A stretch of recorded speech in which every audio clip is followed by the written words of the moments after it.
the summer of 1793, the French Revolution was entering its fourth year, and France was on the verge of anarchy.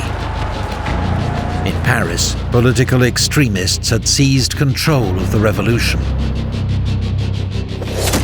They guillotined the king and imposed a reign of terror that dealt summary justice to all suspected enemies of the revolution. Hoping to unify the new republic, France's leaders had declared war on the Habsburg Empire.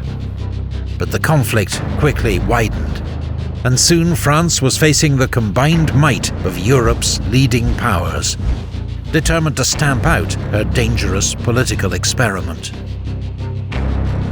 Meanwhile, whole regions of France had come out in open revolt, horrified by the new extremism of the revolution.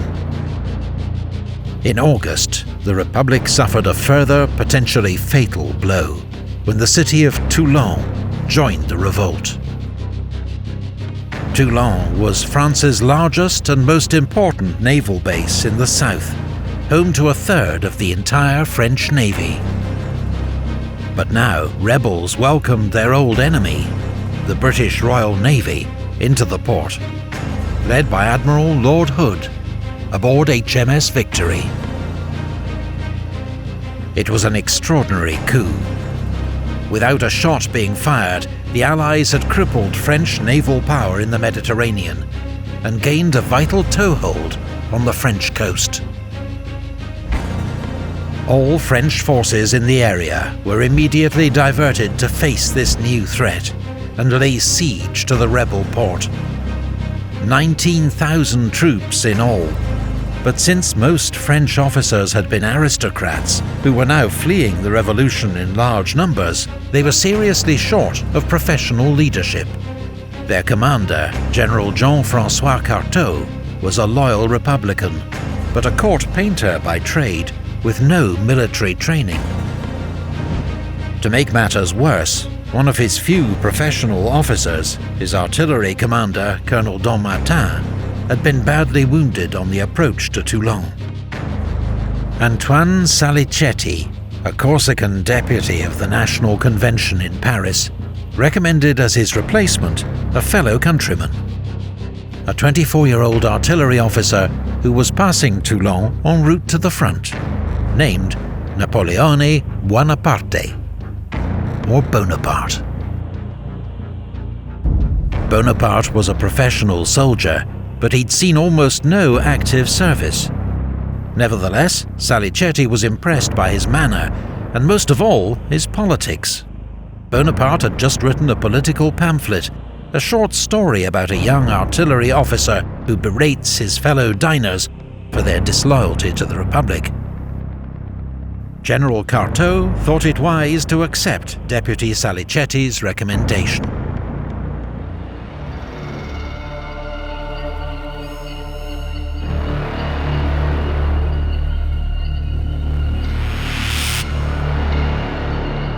The great port of Toulon was well defended by city walls, and a dozen outlying forts and redoubts. They were held by 2,000 British soldiers and sailors, 6,000 Spanish troops, 6,000 Neapolitans, and 800 Sardinians. Artillery would be the key to overcoming these formidable defences. But when Bonaparte was put in command of the artillery on the 16th of September, he found himself with few cannon, not enough trained gun crews, and a shortage of gunpowder and shot. With relentless energy and determination, Bonaparte transformed the situation, requisitioning unused guns, training infantrymen to work them, setting up a new forge and workshop, and arranging transport from Marseille of 100,000 sandbags for constructing new batteries. Through hard work, he was ultimately able to build his force up to 64 officers and 1,500 men, manning 100 cannon, howitzers, and mortars. Within days, Bonaparte had established 2 new forward batteries with good revolutionary names, La Montagne and Sans Culottes, which brought Toulon's inner harbour within range, and forced Admiral Hood to move all his ships closer to the port. Bonaparte also came up with a plan, one that would allow the French to bypass most of Toulon's defences and secure the rapid victory the Republic so desperately needed. Bonaparte argued that if Fort L'Aiguillette could be captured, which looked out across the harbour, he could fill it with heavy guns and shell the British and Spanish fleet at anchor. Admiral Hood would be forced to abandon the port and take with him the Allied soldiers that Toulon relied on for its defence. General Cartaux saw the merits of Bonaparte's plan, and on the 22nd of September, French forces attacked Montcaire.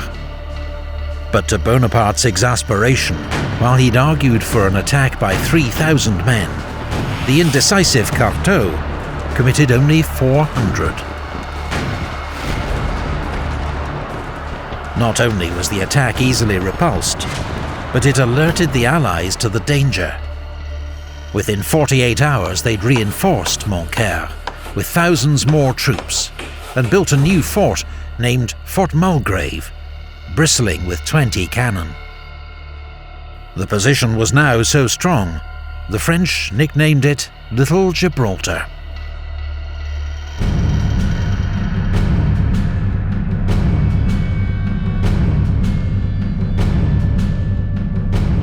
Finally, in mid-November, an experienced professional soldier arrived to take command of French forces, General Dugommier. He saw at once that Bonaparte's plan was the only way to take Toulon, and gave it his full backing.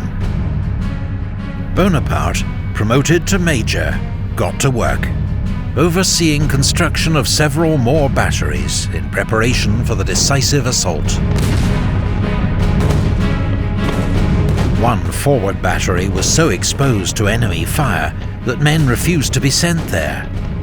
So Bonaparte renamed it La Batterie des Hommes Sans Peur, the battery of men without fear. And suddenly there was no shortage of volunteers. It was an early display of Napoleon's genius for inspiring his soldiers, one that would serve him well in the years ahead. On the 30th of November, the Allied Land Forces commander, British General Charles O'Hara, tried to seize back the initiative, leading an assault on the new French batteries facing Fort Malbousquet. At first the attack was successful. The batteries were overrun, the French guns spiked. But a counterattack with much greater numbers, and led in person by General Dugommier and Major Bonaparte, drove back the Allies.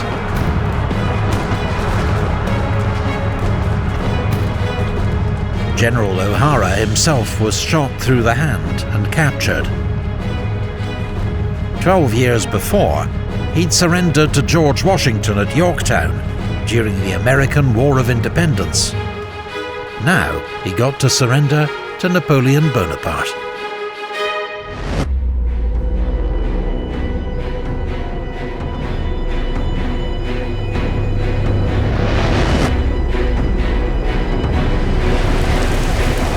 In the early hours of the 18th of December, in howling wind and driving rain, the French launched a major assault on Fort Mulgrave.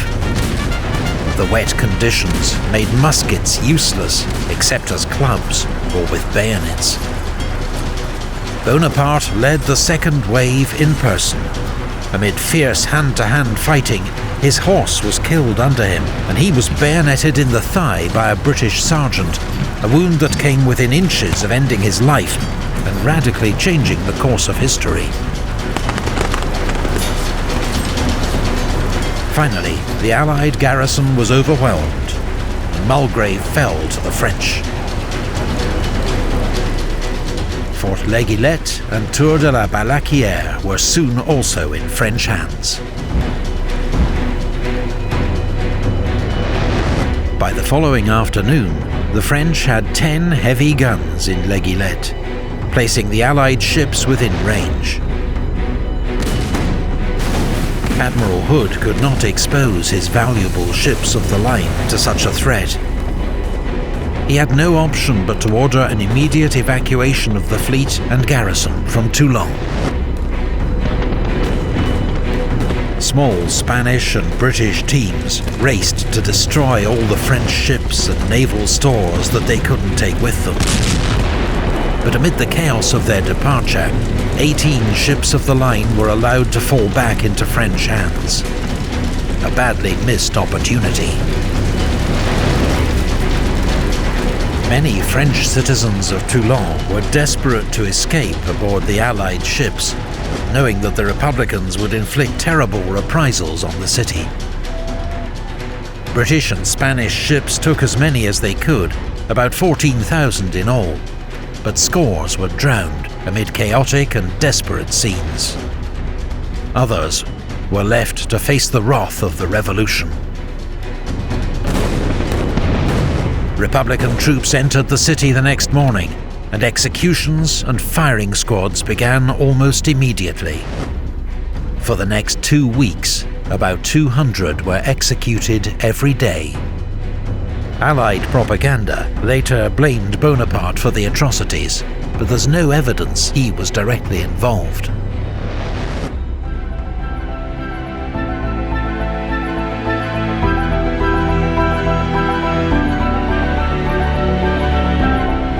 France's young republic was now fighting back on all fronts. And with the fall of Toulon, the Allies had lost a golden opportunity, a chance to stir up further revolt, deal a lasting blow to French naval power, perhaps even overturn the revolution.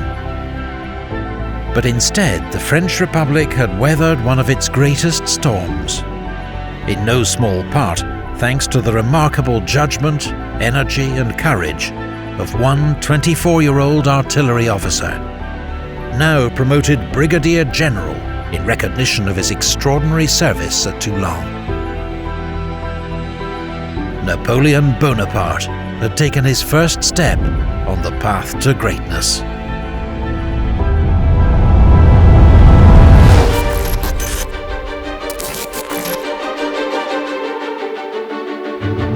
In 1796, at the height of the French Revolutionary Wars, a young French general took charge of a ragged, demoralized army in northern Italy.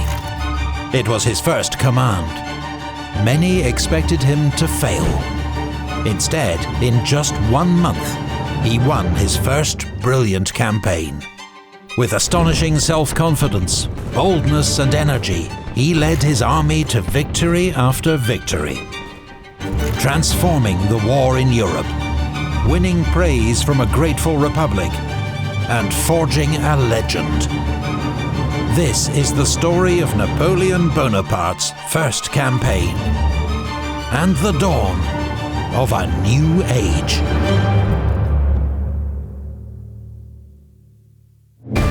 1792.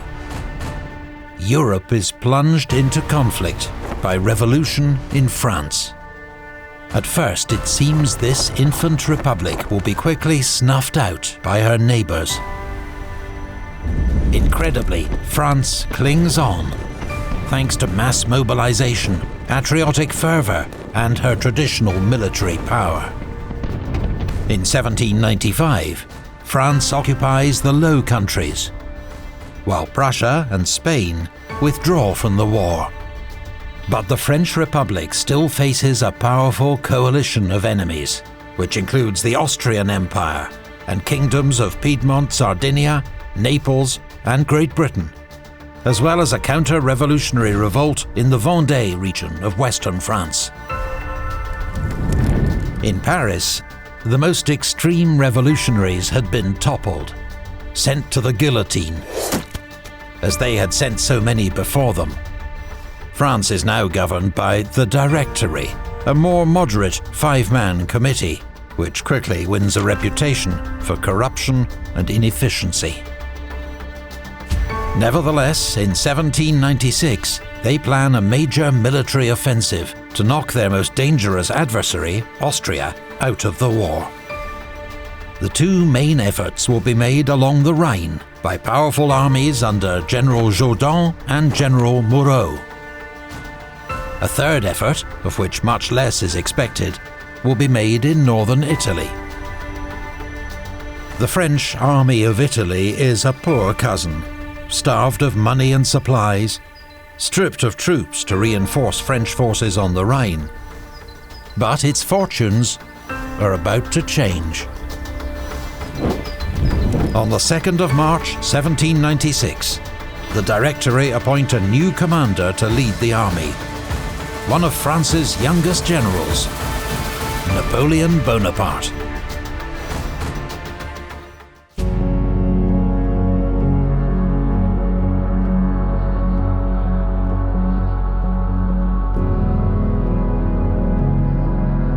Napoleon arrives at the Army of Italy's headquarters in Nice on the 25th of March. He is just 26 years old. 2 years have passed since he masterminded French victory at the Siege of Toulon. Since then, his fortunes have been mixed. A short spell as artillery commander in Italy, 10 days in jail when his political patrons fell from power. He then refused to serve in the Vendée, fighting French counter-revolutionaries, leading to several months' unemployment in Paris. Then, an extraordinary break. 13 Vendémiaire, Paris. A royalist mob threatens to storm the national government. Napoleon is the closest general to hand, and put in charge of its defense. He disperses the crowds with brutal efficiency, and is acclaimed savior of the revolution. A grateful Directory promotes Napoleon to General of Division, and awards him command of the Army of Italy. On the 9th of March, he marries his great love, Joséphine de Beauharnais, and leaves for the front 2 days later. There are French generals in Italy with a better claim to command than Napoleon. Serrurier, a professional soldier who first saw action in the 7 Years' War, a decade before Napoleon was born. Augereau, a tough, experienced soldier, bold tactician, and committed Republican. And Massena, risen from the ranks, fearless, tireless, hero of the Battle of Loarno against the Austrians the year before. All three would later become marshals of Napoleon's empire. For now, Napoleon seems to these veterans young and underqualified, a political appointment, embarrassingly infatuated with his new wife. But there is something about the Corsican. As Massena observed, his small size and puny face did not put him in their favour, but as soon as he donned his general's hat, he seemed to grow by 2 feet. Napoleon impresses above all with his tireless energy, and he has much to do. His army is organised into Massena's advance guard of 2 divisions, one led by a hard-fighting Swiss general La Harpe, and the other by Meunier, whom Napoleon soon decides is incompetent. The main body comprises the divisions of Augereau, Serrurier, and 2 smaller divisions under Macquart and Garnier. The cavalry is led by General Stengel. But the Army of Italy has been shockingly neglected by the Directory. The men are hungry and unpaid, with a few units on the verge of mutiny. Some men don't even have shoes or muskets. Napoleon inspects the troops and studies reports. He enforces discipline and breaks up rotten units. He is assisted by his aide-de-camp, Junot, Marmont, and a dashing cavalry colonel, Joachim Murat. As emperor, Napoleon will make 2 of these men dukes, and one a king. His most valuable assistant is his new chief of staff, General Berthier, who helps him to reorganize the army's supply system and scour southern France for food, transport and forage. The situation begins to improve.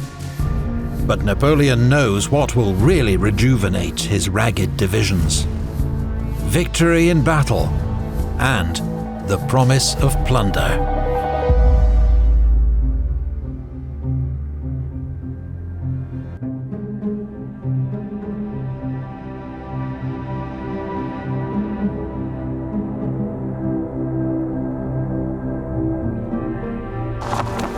Napoleon has spent 2 years studying the situation in northern Italy and the history of past wars here. He has developed clear plans on how the campaign must be fought. Now, he will put them into action. Napoleon, with 38,000 troops, outnumbers the Piedmontese and the Austrian army. But if they combine, he will be outnumbered, so he must prevent this at all costs. His plan bears all the hallmarks of what will become known as the Napoleonic art of war. A bold, rapid advance, not against the expected target, Genoa, but Dago. Here he will occupy the central position and prize his enemies apart. He knows that when threatened, the Piedmontese will retreat on their capital Turin, the Austrians on Milan. With his enemies divided, unable to support each other, he can defeat each in detail. Napoleon's plan will be aided by the fragility of the Austro-Piedmontese alliance. They regard each other with deep distrust after years of rivalry. The new Austrian commander, General Beaulieu, is experienced and was once considered energetic, but he is now 70 years old and does not know Italy. He is convinced the French will target Genoa, the port used by the British to supply their coalition allies. So much so that he rejects Piedmontese plans for close cooperation. Their troops remain scattered across mountain passes in a general defense against invasion. On the 4th of April, Napoleon moves his headquarters forward to Albenga in preparation for his offensive. But Beaulieu strikes first. On the 10th of April, Austrian troops take Voltri to disrupt the expected French attack on Genoa. The small French garrison falls back to join Massena's advance guard at Savona. But Beaulieu's fixation with Genoa is playing into Napoleon's hands. Dago, with its vital crossroads that link the Piedmontese and Austrian armies, is covered by just 8,000 men of Argenteau's corps. Mountainous terrain means Beaulieu can only march to Argenteau's aid via Acqui, more than 20 miles to the north. What's more, Argenteau has orders to take French positions at Montenotte as a diversion for the attack at Voltri. But the French cling on courageously. Corporal Roache particularly distinguishes himself, exposing himself to enemy fire to shoot down on the enemy. His commander, Colonel Rampont, tells his men, "Here we must conquer or die," a moment which quickly enters French military folklore. It's the perfect setup for Napoleon. The enemy's attention is focused on Voltri, and Argenteau's corps has been left dangerously exposed. He swings into action, sending La Harpe's division to reinforce Rampont's troops, while Massena makes a tough night march across steep ravines in rain and fog to turn Argenteau's right flank. By dawn, the Austrians are outnumbered, outflanked, and under heavy attack. They retreat in disarray. Napoleon orders Massena to move on Dago, while he turns his attention to the Piedmontese. But Augereau's advance gets held up at Cosseria. The old castle is held by Piedmontese and Croatian grenadiers. the French launch frontal attacks into withering fire and suffer hundreds of casualties. When the colonel of the 18th Demi Brigade is killed, a 26-year-old Louis-Gabriel Suchet takes over command. "I have never seen fire like it," wrote Marmont, Napoleon's aide-de-camp. Despite heroic resistance, the hopelessly outnumbered garrison surrenders the next day. With Serrurier's division also advancing from the south, Piedmontese commander General Colli has little choice but to abandon his position at Montezemolo. The same day, under Napoleon's watchful eye, Massena takes Dago. But while La Harpe's division moves off to reinforce Augereau, hungry French troops left in Dago turn to plunder and pillage. No one spots Colonel Vukasovic, a tough Croatian commander, approaching with 3,000 reinforcements. He attacks at dawn, routing the French and retaking Dago with ease. It requires the recall of La Harpe's division and another day of heavy combat before Vukasovic can be driven out of Dago. A bayonet charge led by 27-year-old Colonel Lannes wins particular praise from General Bonaparte. Napoleon has won 3 victories in 4 days. The marches and battles have been grueling, but he has achieved his first objective. The Austrians are regrouping at Acqui and will soon retreat to Alessandria. They can offer no support to the Piedmontese. And so General Colli orders another withdrawal to a strong defensive position behind the Corsalia River. Napoleon orders an immediate attack. Augereau's division on the right, Serrurier on the left, Massena in support. But the French, under heavy fire, struggle to cross the swollen river with its steep banks. When Serrurier's troops finally get into San Michele, they immediately begin looting the town and are thrown out by a counterattack. Despite his success, Colli is still heavily outnumbered and fears encirclement. The following evening, he begins a covert withdrawal to Mondovi. But Napoleon is not deceived by the fake campfires. Patrols confirm his suspicions. The Piedmontese are pulling back. Though his troops are exhausted, wet and hungry, he launches them after the fleeing enemy. Colli's troops are caught before they can establish a new defensive line. The brave and popular General Dicat is killed. Retreat turns to rout. The French enter Mondovi in triumph, where at last, briefly, they can eat and rest.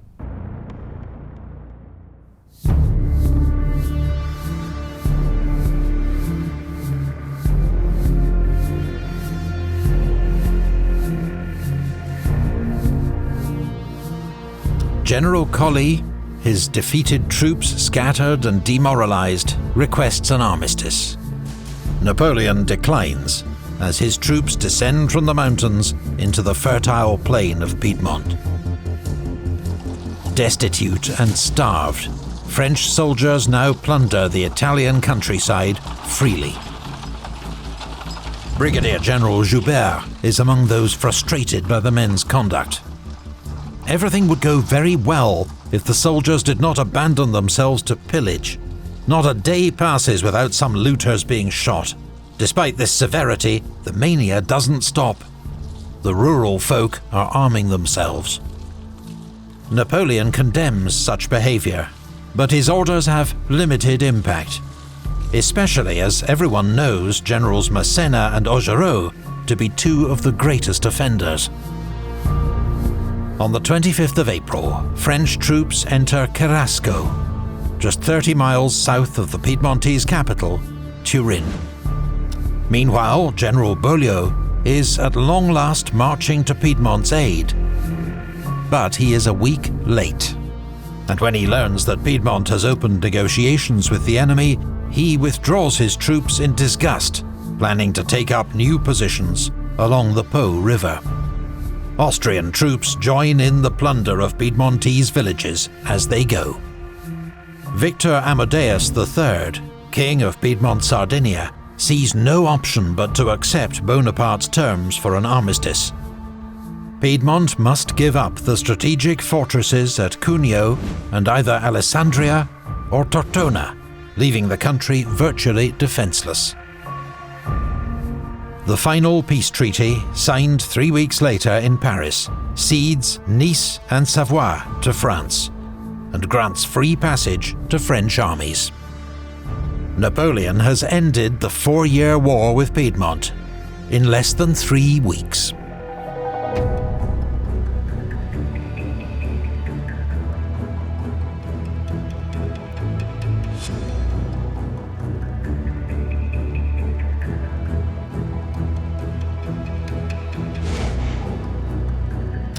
The Army of Italy has little time to rest on its laurels.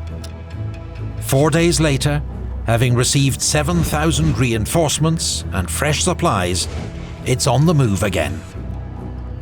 Napoleon plans to invade the rich province of Lombardy, ruled by the Emperor of Austria, and defeat Beaulieu's army. But first he must cross the Po River, which is closely watched by Austrian forces. It will prove one of Napoleon's most brilliant maneuvers.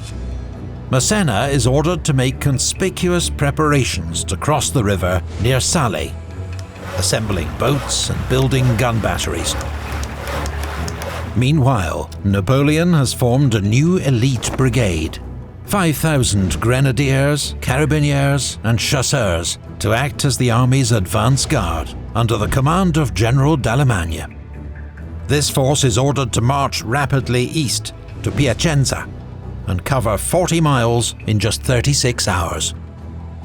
They are followed by La Harpe's division, then Augereau and the cavalry.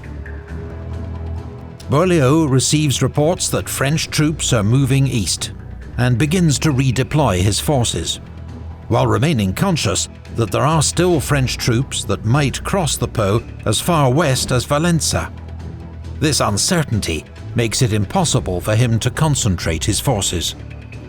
What's more, he's completely underestimated the scale and speed of Napoleon's move. The French advance guard, with Colonel Lannes in the lead, crosses the Po on the 7th of May, chasing off Austrian patrols that are the only opposition. By the next morning, most of La Harpe's and Augereau's divisions and the cavalry are across, consolidating the French bridgehead, while Massena and Serrurier move to the crossing as fast as they can.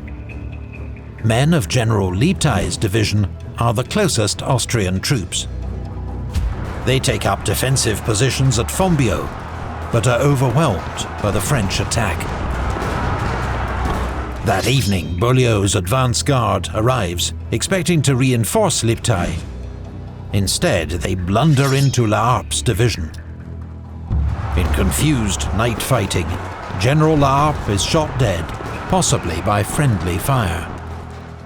Napoleon regards him as one of the army's best generals, and his loss a great blow. Beaulieu, realizing that the French have crossed the Po in force and now threaten to cut him off, orders a rapid withdrawal east. Milan is to be sacrificed. The great fortress of Mantua will be his next refuge. The French advance guard is soon in pursuit. On the morning of the 10th of May, they catch the Austrian rearguard at Lodi.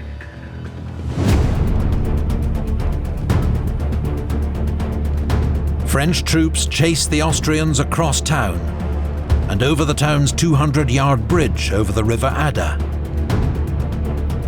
But when they try to follow, they find the bridge is swept by fire from 14 guns. Its far end is held by 3 battalions of Croatian infantry. Several more battalions and cavalry squadrons are behind them in reserve, around 6,500 men in total. Napoleon soon arrives and positions guns to bombard the Austrians on the far bank. An artillery duel rages for much of the afternoon.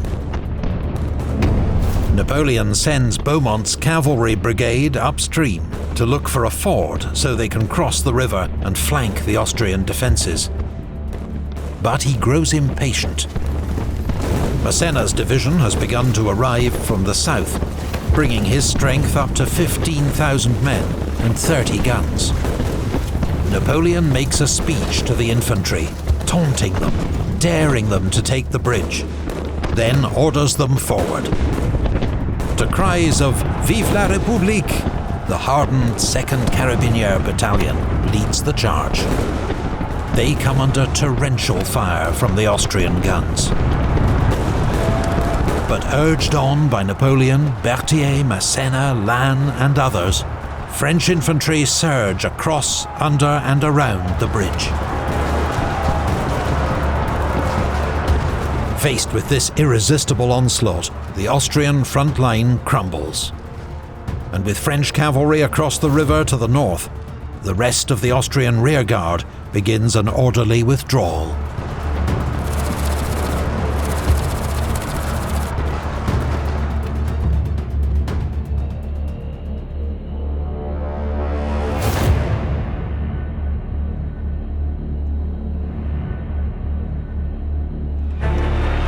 Five days after his victory at Lodi, Napoleon leads his army into the city of Milan. They are welcomed by cheering crowds. Though in reality, Italians are deeply divided in their attitudes towards the French. After Lodi, French soldiers have a new nickname for their general: Le Petit Caporal, the Little Corporal. It's a term of affection, because he gets his hands dirty, even aiming the guns himself, the job of an artillery corporal. In just a month, Napoleon has transformed a war-weary, dishevelled and demoralised army into a victorious fighting force, brimming with esprit de corps and eager for further conquests. While he, in his first campaign, has demonstrated extraordinary energy, mastery of detail, brilliant military intuition, above all, indomitable self-belief. It is this quality that inspires his soldiers to risk their lives for glory, for the Republic, and for the man they will one day acclaim their emperor.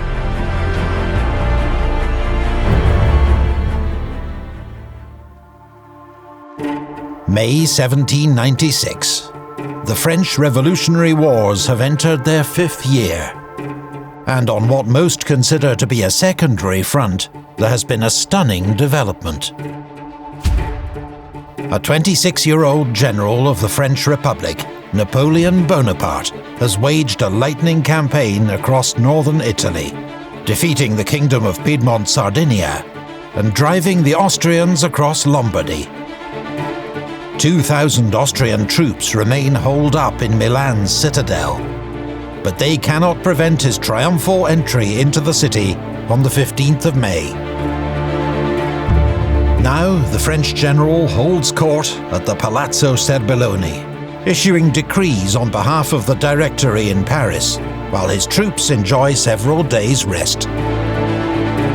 Lombardy is to be reorganized as a French client state, known as the Lombardic Republic.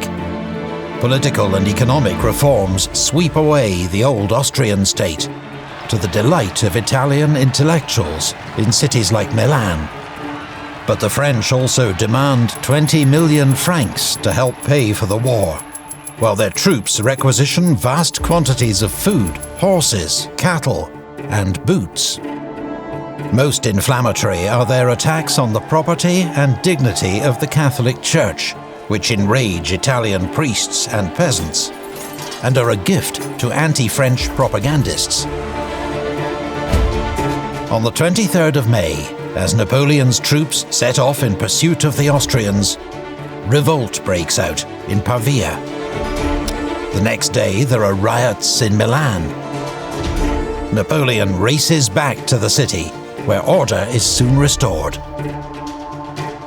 But on the road to Pavia, at Binasco, he encounters 1,000 armed rebels. Colonel Lannes' grenadiers rout the peasants, killing 100 and burning the village. A terrible example, which will be effective, Napoleon writes. Pavia is retaken the next day, with little opposition. A score of ringleaders, including several priests, are shot. Hundreds of hostages are taken from prominent local families to ensure future cooperation. Napoleon resumes his advance east. His army now organized into 4 divisions: Kilmain's advance guard, Augereau, Massena, and Serrurier. General Berlioz's Austrian army holds the line of the Mincio River, with Lake Garda on his right and the great fortress of Mantua on his left. This, together with the fortresses at Peschiera, Verona, and Lagnago, forms the famous quadrilateral, 4 bastions that cement Austria's grip on northern Italy. But once more, Beaulieu can't get a read on Napoleon's movements. He scatters his troops, trying to defend 4 potential crossing points, and is further distracted by fake preparations to cross Lake Garda by boat. In fact, Napoleon has decided to cross the Mincio at Borghetto, and when Kilmain's advance guard arrives, they find the bridge defended by a single battalion of infantry and handful of hussars. The Austrians are soon driven back, but a sudden counterattack nearly bags General Bonaparte himself. A possibly dramatized account has him hopping over fences with one boot on to evade the hussars. This lucky escape leads to the formation of an elite cavalry detachment to act as Napoleon's personal escort. They are named the Compagnie des Guides à Cheval. Their commander is a young cavalry captain named Jean-Baptiste Bessières. In time, this unit will become the famous Chasseurs à Cheval of the Imperial Guard, the Emperor's ever-present bodyguard on campaign.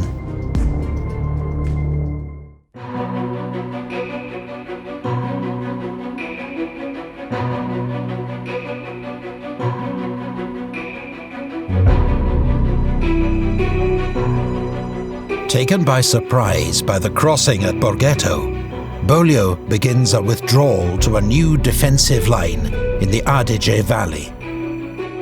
However, at Mantua, he leaves behind a reinforced garrison, well supplied and ready to withstand a siege of at least 2 months.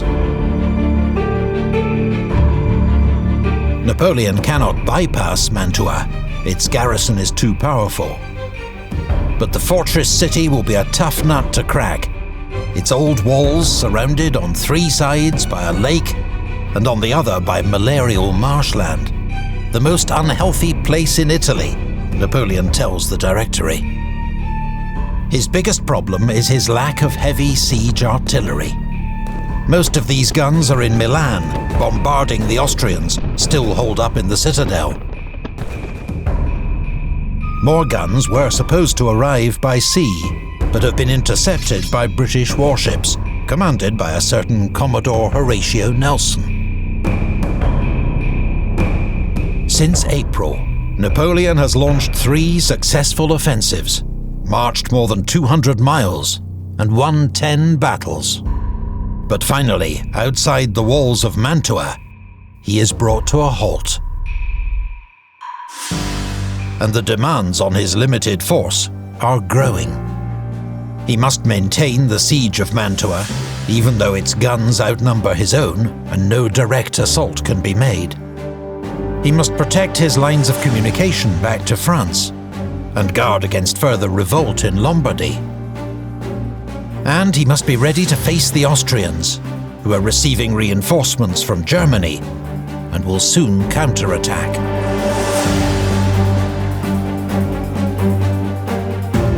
To add to his problems, the French Directory demands that he lead an expedition to central and southern Italy. He's to threaten military occupation unless these states cough up huge sums to help fund the French war effort. Napoleon vehemently opposes the idea. Marching troops the length of Italy in high summer, he warns, will end in sickness and death. Fortunately, strong words alone persuade Naples to sign an armistice. And in the end, Napoleon doesn't even have to go as far as Rome. The French march through the Duchy of Modena, the Papal States, and the Grand Duchy of Tuscany, raising more than 40 million francs in tribute from states that are powerless to resist. Napoleon dines in Florence with the Grand Duke before returning to Milan. There he is reunited with his wife, Josephine, who's arrived from Paris, discreetly accompanied by her new lover. Napoleon does not linger in Milan. Its citadel has finally fallen, freeing up his siege guns. His troops have seized another 150 guns from the forts of central Italy. Napoleon can now make serious plans to take Mantua, and he has no time to lose. In the Tyrol, the reinforced Austrian army is beginning to stir, under a new commander. Berlioz is gone. Now, 72-year-old Field Marshal Count von Wurmser is in command. A courageous cavalryman, vigorous beyond his years, and determined to avenge Austrian defeats in Italy.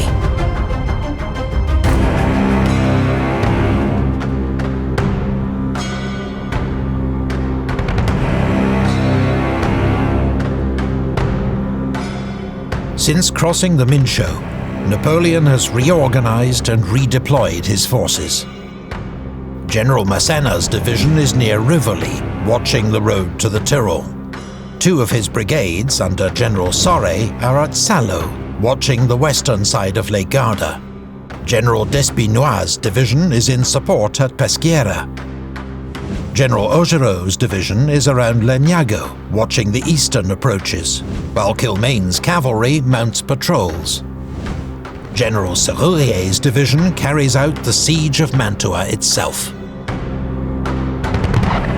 But Napoleon's hopes for a rapid conclusion to the siege are in vain. The Austrian garrison conducts a skillful and active defense, raiding French entrenchments and seizing supplies. Murat, recently promoted to brigadier general, plans to lead a group of men in Austrian uniform across the lake at night to take the guards by surprise. But the operation's abandoned when the water level suddenly drops. The French step up their bombardment of the city, firing more than 1,000 cannonballs and mortar shells in one 6-hour period. Mantua is being battered to pieces, but its walls are not yet breached. Napoleon is out of time. Field Marshal Wurmser is finally marching to Mantua's aid. He has divided his army into 4 columns. 2 central columns are advancing down the Adige Valley directly towards Mantua.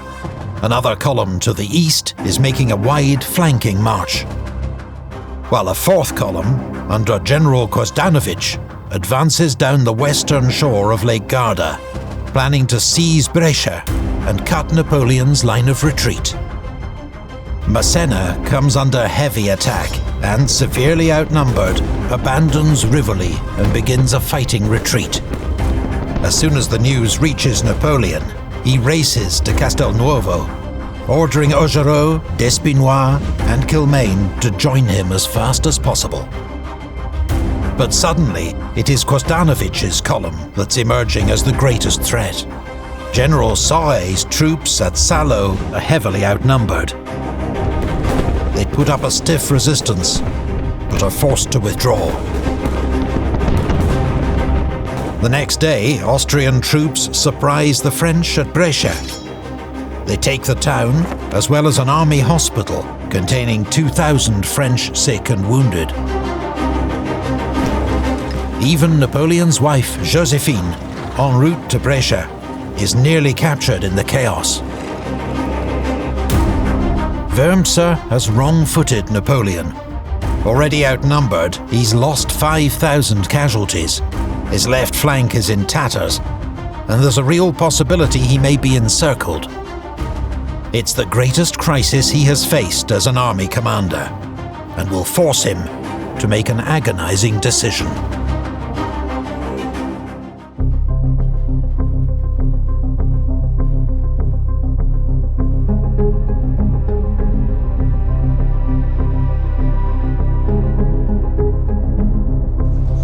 On the 31st of July, after 2 months of blood, sweat and sacrifice, General Serrurier is ordered to abandon the siege of Mantua. He is to send 2 of his brigades to reinforce Massena and Augereau, and withdraw with the rest of his troops to guard the army's line of retreat. 179 guns, plus ammunition and supplies which cannot be moved, are to be buried or tipped into the marshes. Napoleon needs every man he can get, because in the midst of the crisis, he has spotted an opportunity. Kozdanovich's advance has caught him off guard, but Lake Garda separates him from the rest of the Austrian army. Napoleon will concentrate his forces against Kozdanovich, beat him in battle, then pivot again to take on Wurmser. The French divisions are soon on the move. Kozdanovich's troops reach Lonato, but here they encounter Massena's vanguard. The Austrians come under heavy attack, and with French reinforcements arriving, they have to pull back. The next day, the French retake Brescia, along with most of their supplies, sick and wounded. Then Napoleon catches a lucky break. Wurmser has been on Massena's heels, harrying his rear guard as far as Peschiera. But now he receives reports there are French forces massing between him and Mantua. Mantua is his priority, so he swings south, away from Kozdanovich, towards a city Napoleon has already abandoned. By the time Wurmser realizes his error, it's too late. He has gifted Napoleon 24 crucial hours. A blunder, for which he will pay dearly.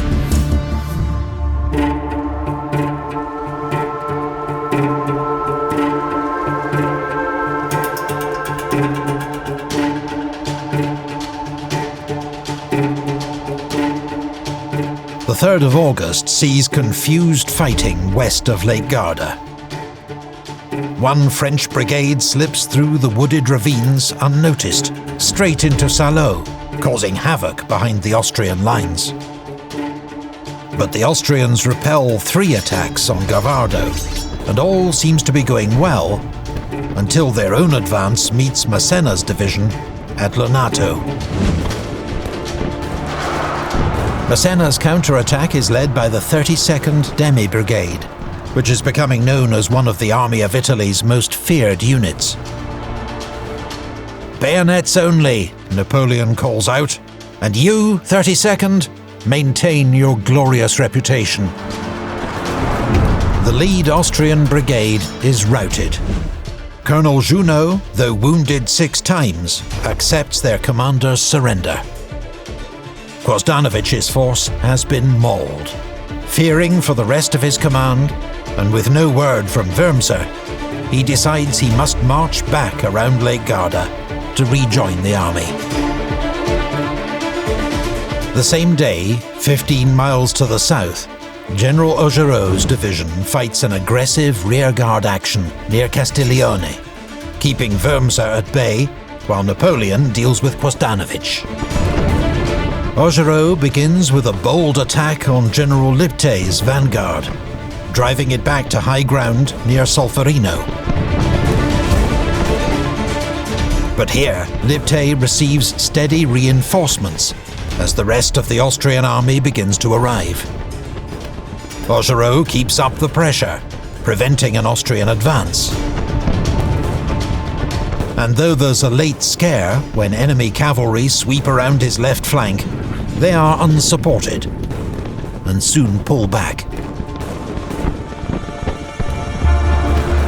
For Augereau and his men, it is a long day of heroic action against a superior force, one which Napoleon will never forget. 12 years later, as Emperor, he will make Augereau Duke of Castiglione, and always remind his critics, he saved us that day. Nevertheless, by nightfall, Augereau's division is at breaking point. Our soldiers are exhausted from fatigue and hunger. If you don't send me reinforcements, I won't be able to hold out.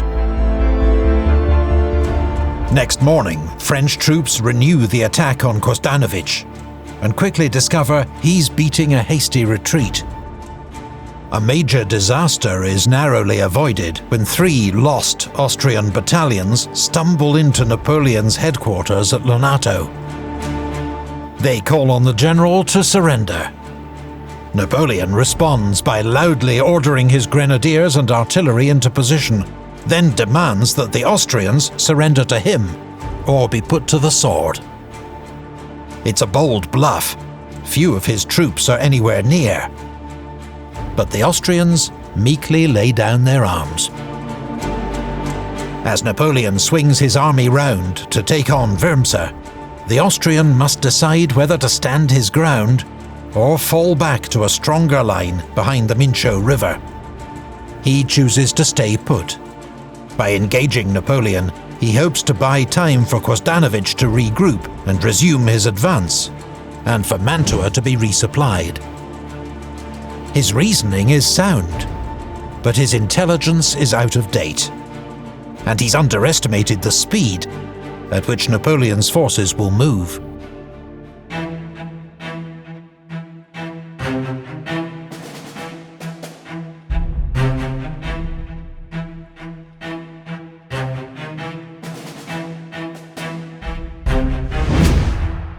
At dawn on the 5th of August, the Austrian army is 4 miles east of Castiglione, formed up in 2 lines. Its northern flank anchored on the village of Solferino, its southern flank on a well-fortified redoubt at Monte Medolano. Napoleon faces him with Massena's division in the north, Augereau's division in the centre, and Kilmain's cavalry in the south. He's also formed an elite unit of grenadiers and cavalry to be held back for the decisive moment. Napoleon doesn't seem to have much of an advantage. But he has 10,000 more troops converging rapidly on the battlefield. 5,000 under General Despinois, marching from Brescia. 5,000 more under General Fiorella, coming from the south. To buy time for these reinforcements to arrive, and to lure Wurmser out of position, Napoleon orders Massena and Augereau to attack. There is a short exchange of fire. Then the French begin a feigned retreat. The Austrians take the bait, some units advancing off the high ground, while Wurmser extends his right wing, looking to outflank Massena's division. Around 9 AM, the sound of gunfire from the south alerts both sides to Fiorella's arrival, behind the Austrian left flank. Napoleon immediately orders Augereau and Massena to attack again, in earnest. Despinois' troops arrive to join the assault. But Napoleon has sprung his trap too early. Wurmser is not yet fully committed and reacts swiftly. He organizes a new line to fend off Fiorella and hurriedly recalls his right wing. But he cannot save the redoubt at Monte Medolano. Napoleon's aide-de-camp, Major Marmont, leads forward a battery to blast the position. His guns open a devastating cannonade, clearing the way for an attack. Around 10 AM, the reserve grenadiers charge forward with bayonets fixed, sweeping the Austrians off the hill. Meanwhile, to the north, the 4th and 5th Demi-Brigades surge onto the Solferino heights and seize the redoubt before Pozzacatana. Carried forward by their momentum, they storm the Solferino tower and village beyond, the shaken enemy falling back in disarray. The Austrians are hard-pressed along the line, and now French cavalry and Fiorella's troops threaten to cut off their retreat. While Napoleon is active, energized, urging troops forward, Wurmser seems to go into shock. A French émigré serving with him recalled, "He watched without seeing anything, saying anything, hearing anything. This brave old man, his head covered with white hair, did not think anymore." Finally, Wurmser orders a general retreat, back across the Mincio River, covered by their cavalry and some late Austrian reinforcements. The French pursuit quickly peters out.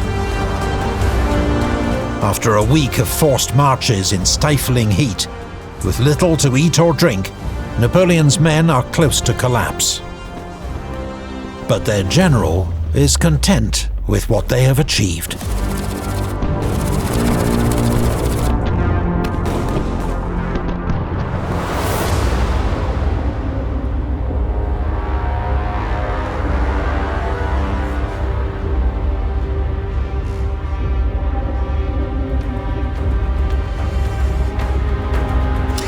Wurmser's army finds temporary refuge behind the Mincio River. But Napoleon immediately resumes the attack. Massena is sent north to relieve the French garrison at Peschiera and threaten Wurmser's line of retreat. The Austrian general has had enough. After ensuring the garrison of Mantua is fully resupplied and reinforced, he begins his withdrawal to the Tyrol to regroup and rethink. The French nip at his heels all the way. Napoleon has just endured his toughest challenge yet as an army commander. And though initially wrong-footed by his adversary, he's displayed brilliant flexibility and his usual energy to weather the crisis and then triumph. But Mantua remains the key to Italy, and while it stands unconquered, the Austrians will do everything in their power to save it. Wurmser will be back, and when he returns, he'll find himself on a collision course with Napoleon, as he launches his own attack on Austria itself.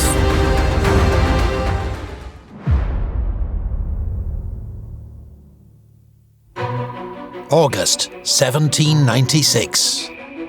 The war between France's Infant Republic and the coalition seems to be tipping in France's favour. In the Vendée, General Hoche has brought the 3-year royalist revolt to an end.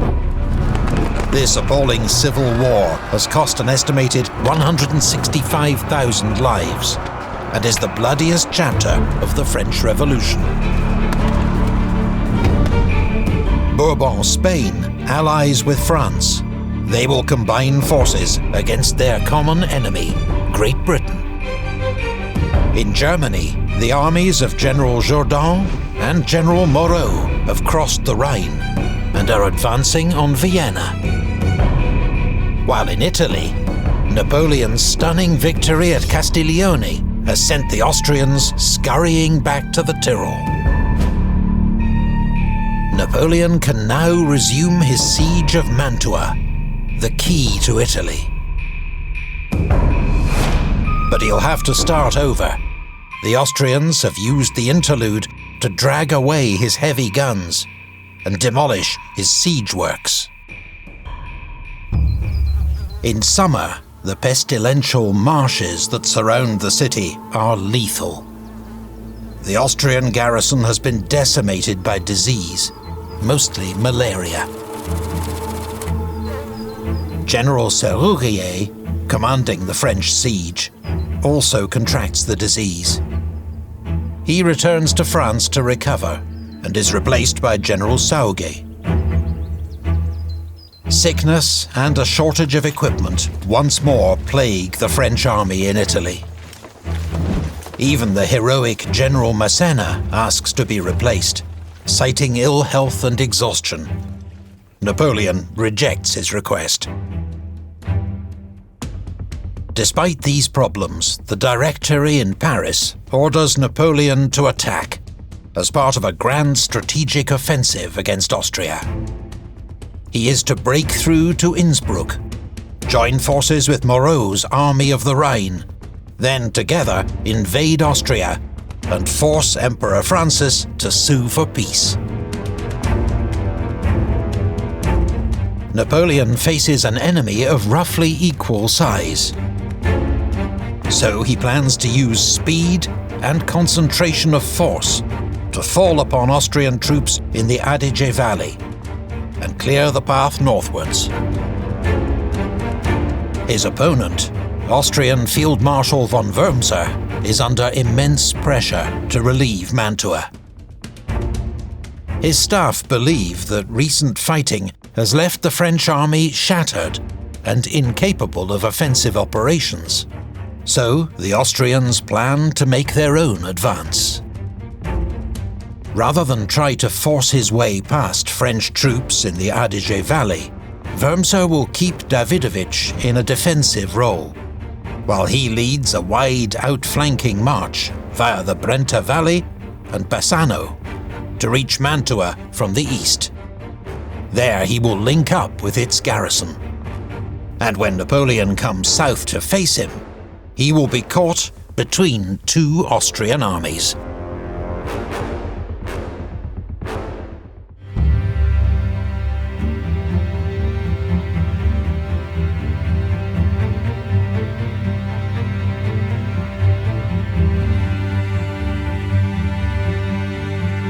The Austrians begin their advance on the 1st of September. French forces begin their advance the following day.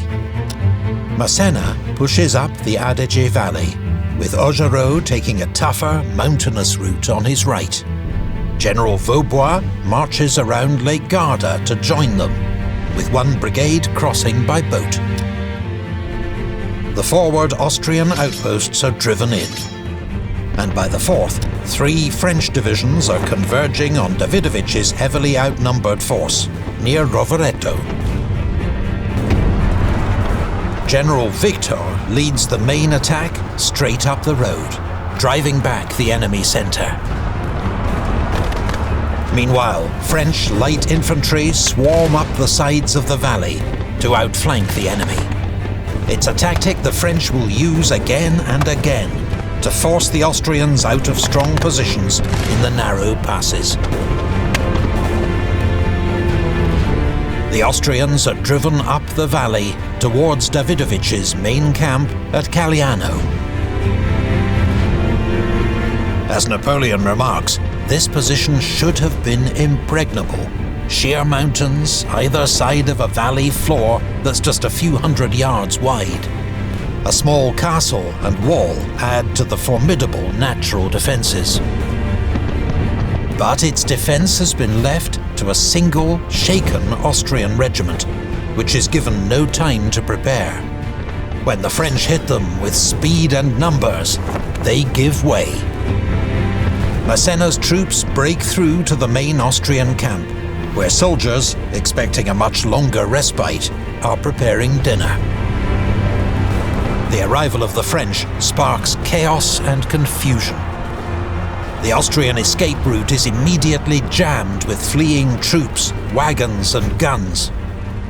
The French round up around 3,000 prisoners, alongside 25 guns and 7 standards. Napoleon had thought that he faced the whole Austrian army around Trento, but now, speaking with prisoners and locals, he learns that Wurmser and half his army have set off down the Brenta Valley. Destination unknown. With typical speed and decisiveness, Napoleon tears up the plan to join Moreau at Innsbruck and orders a pursuit. If he can catch and destroy Wurmser before he reaches safety, the war in Italy will be won.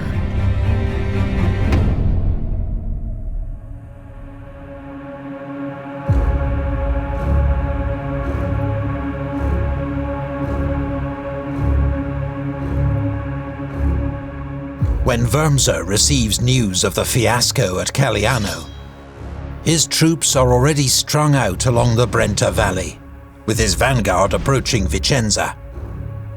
There is nothing to gain by turning back. He orders Davidovich to hold the passes north, assuming they are Napoleon's objective, and pushes on to Mantua. But Napoleon is not going north. He orders Vaubois to pursue Davidovich and keep him blocked in, while Augereau's division leads the rest of the army down the narrow, funnel-like Brenta Valley in pursuit of the Austrians. The army of Italy is brimming with confidence and momentum, and marches much faster than the Austrians. A small force at Levico offers token resistance, before it's bundled down the Brenta Valley. The next day, French light infantry rout a 3,000-strong Austrian rearguard at Primulano, taking most of them prisoner. Wurmser decides to make another stand at Bassano, where the valley opens into flat plains. With Colonel Lannes leading the charge, the Austrians are driven back, then chased into town by Murat's cavalry. Amid panic, chaos and blocked roads, the French take another 2,000 prisoners, including an Austrian general and 30 guns. Wurmser is in disarray, down to 12,000 men, outnumbered 2-1, with part of his force retreating in the wrong direction towards Trieste. His only hope is to reach Mantua. The two armies are in a foot race, but for the first time in the campaign, Austrian soldiers outmarch their exhausted French counterparts.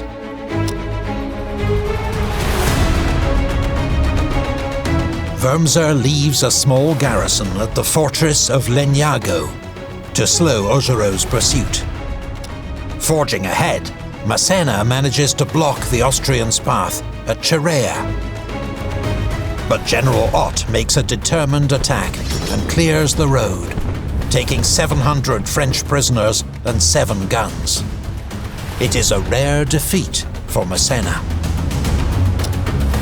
With the help of a local informant, Wurmser then finds an intact, unguarded bridge across the Tiorne River and reaches the outskirts of Mantua on the 13th of September.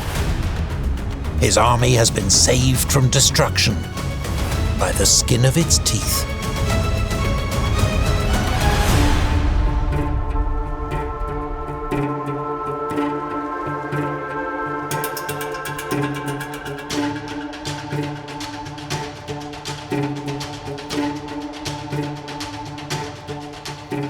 Napoleon has failed to prevent Wurmser reaching Mantua. But he knows that if he can bottle him up inside the city, it will put intolerable strain on its supplies. For that reason, Wurmser wants to keep his army outside the city walls, free to maneuver, and, crucially, forage for supplies in the surrounding country. The next morning, as Augereau accepts the surrender of the Austrian garrison at Legnago, Massena tries a surprise attack at Due Castelli. But it's overambitious. His men have not had time to recover from their long march, and the Austrians fight bravely. The following day, Napoleon launches a much larger, coordinated attack. Sauge's division advances on the right. His troops are soon in heavy fighting with Ott's brigade around the Villa La Favorita. Augereau's division, under temporary command of General Bonne, advances along the Mincio River, trying to turn the Austrian right flank. When Wurmser sends reserves from his centre to strengthen both flanks, Massena's concealed division launches its attack. Victor and Rampont lead the way with their veteran demi-brigades. Austrian cavalry hurl themselves at the French, but are beaten off. Heavy fighting rages on the outskirts of Mantua for much of the afternoon. Finally, Wurmser's centre begins to crumble, and the French take San Giorgio. Much of the Austrian right wing is cut off. Many are forced to surrender, while others flee into the lake. With the Austrian line shattered, Wurmser orders his men to fall back to the safety of Mantua's citadel.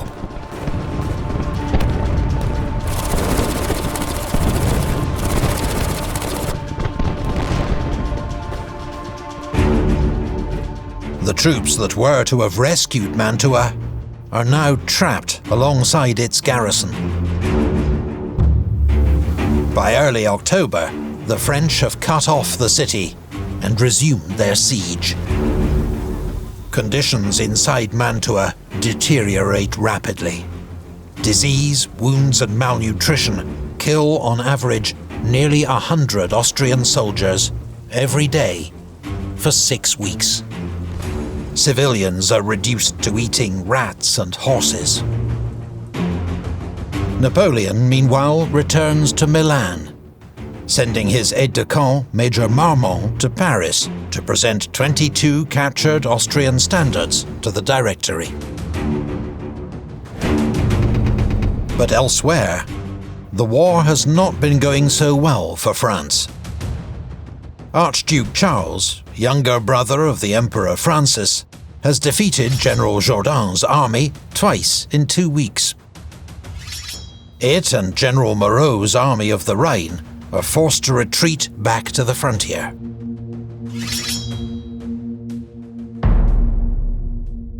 These setbacks mean Napoleon will get very few of the reinforcements he's so urgently requested. He and his men are exhausted. Many of them are sick. They must contain an enormous and increasingly desperate garrison in Mantua, with the certain knowledge that the Austrians will try again soon to save the city. And there are diplomatic concerns which also trouble Napoleon. In Rome, the Pope stirs animosity against the French, citing their treatment of the Catholic Church in the territories they administer. These now include the Cispadane Republic, formed in part from the Duchy of Modena, which Napoleon has abolished for colluding with the enemy. There is also the lingering threat that Naples may rejoin the war at a critical moment to stab him in the back. So, to secure his southern flank, Napoleon concludes a comprehensive peace treaty with Naples without bothering to consult the Directory. It's actions like this that feed the whispers in Paris. This popular young general's ambition seems limitless. Might he not one day prove a dangerous political player? But such talk will be moot if Napoleon fails in Italy. That autumn, as Austrian troops march once more to the relief of Mantua, he will face his most skilled opponent yet, Weltzugmeister Joseph Alvinzi, the first man to defeat Napoleon Bonaparte in battle.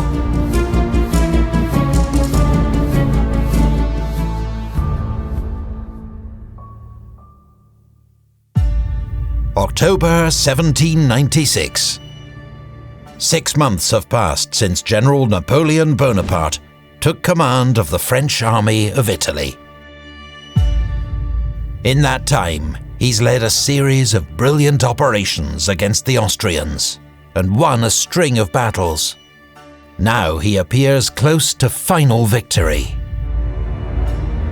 He's driven Austrian field forces off the plains of northern Italy, back towards the Alps, while his troops have the great fortress city of Mantua, the key to Italy, under close siege. Mantua's oversized Austrian garrison is nearing starvation and riddled with disease. Napoleon appeals to its commander, Field Marshal von Wurmser, to surrender. The brave should be facing danger, not swamp plague, he jibes. But Wurmser is a tough old veteran. He will not yield while any glimmer of hope remains. And he knows that to the north, Austria is gathering fresh troops to march to his aid. True, many are Grentz battalions, a type of Habsburg frontier militia, poorly drilled and short of officers. But they help raise the strength of the Austrian field army to 44,000. And they have a new general to lead them, Feldzeugmeister or Lieutenant General József Alvinczy. The 61-year-old Hungarian was once military tutor to Emperor Francis himself, and is regarded as diligent, sharp, and brave. He and his staff draw up plans for a fresh offensive to rescue Wurmser and Mantua. Alvinczy and Kostanovic will lead the main column, 26,000 strong, from Friuli to Bassano, then onwards to Mantua. Davidovic's corps, reinforced to 18,000, will retake Trento and push south through the Adige Valley. The two forces will link up at the earliest opportunity. Meanwhile, Wurmser, who can muster just 12,000 fit men from the Mantua garrison, will launch powerful sorties to pin down as many French units as possible. Napoleon, by contrast, has received very few reinforcements from France. His weary divisions are suffering from shortages and sickness, and will be outnumbered on every front. Alvinczy begins his advance on the 22nd of October. The following day, the heavens open, drenching troops, swelling rivers, and reducing roads to mud. For the time being, Napoleon is content to observe the enemy struggle forward in such conditions, knowing the effort will exhaust his infantry and disrupt supplies. On the 2nd of November, fighting breaks out north of Trento, where Napoleon has ordered Vaubois to attack. He wants to keep Davidovich bottled up, but Vaubois is heavily outnumbered, and his attack fails.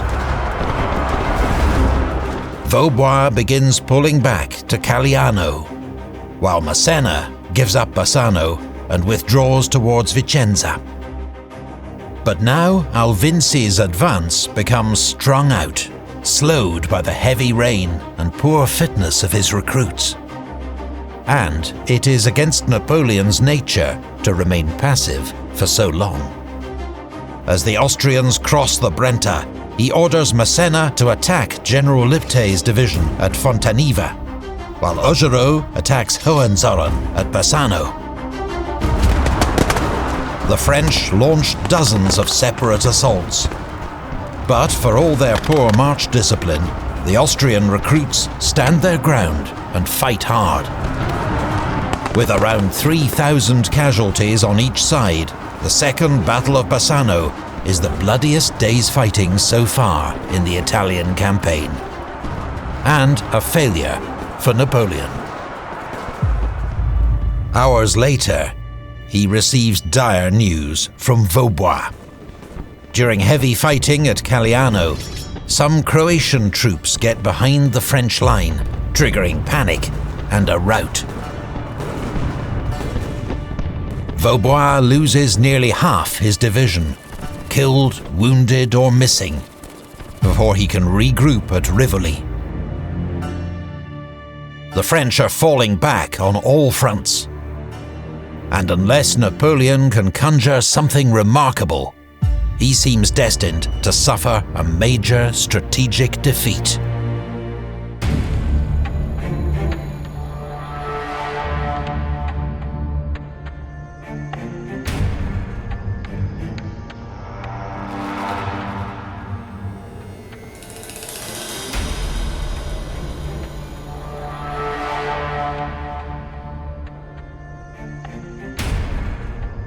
Napoleon's position is perilous, but his enemy's cautious pursuit affords him some respite. 4 whole days pass while Alvinci and Davidovich coordinate their next moves. It's not a delay Napoleon would have tolerated if the shoe had been on the other foot. When the Austrians finally advance, it's bungled. Hohenzollern's vanguard approaches Verona to investigate reports of a French retreat. This isolated division is too tempting for Napoleon to ignore. He orders Augereau and Massena to attack. They inflict 400 casualties, but Hohenzollern escapes to a ridge near Caldiero. The next day, Napoleon orders renewed attacks. But conditions are atrocious. The French struggle uphill into driving rain and hail, their boots slipping in the mud, under fire from Austrians dug in on the ridgetop. Around noon, Colonel Dupuy's 32nd Demi Brigade finally gets onto the ridge. It looks like the French may be able to lever the Austrians out of their position. But then, the Austrian army begins to arrive in force to support Hohenzollern's hard-pressed division. The French are in danger of being outflanked on both wings. They take up new defensive positions and hold the line until darkness, when Napoleon cuts his losses and orders a retreat to Verona. It has been an unequivocal French defeat, Napoleon's first in battle. The following day, he writes furiously to the Directory in Paris. He has no doubt that they are to blame for his defeat, for repeatedly failing to send reinforcements. We may be on the verge of losing Italy. None of the expected help has arrived. The army of Italy, reduced to a handful of men, is worn out. The heroes of Lodi, Millesimo, Castiglione and Bassano have died for their country or are in the hospitals. The men have nothing left but their reputation and their pride. We are abandoned in the depths of Italy. But despite his apparent despair, Napoleon has already devised a plan to strike back. A breathtakingly bold move that will spawn one of the greatest of Napoleonic legends.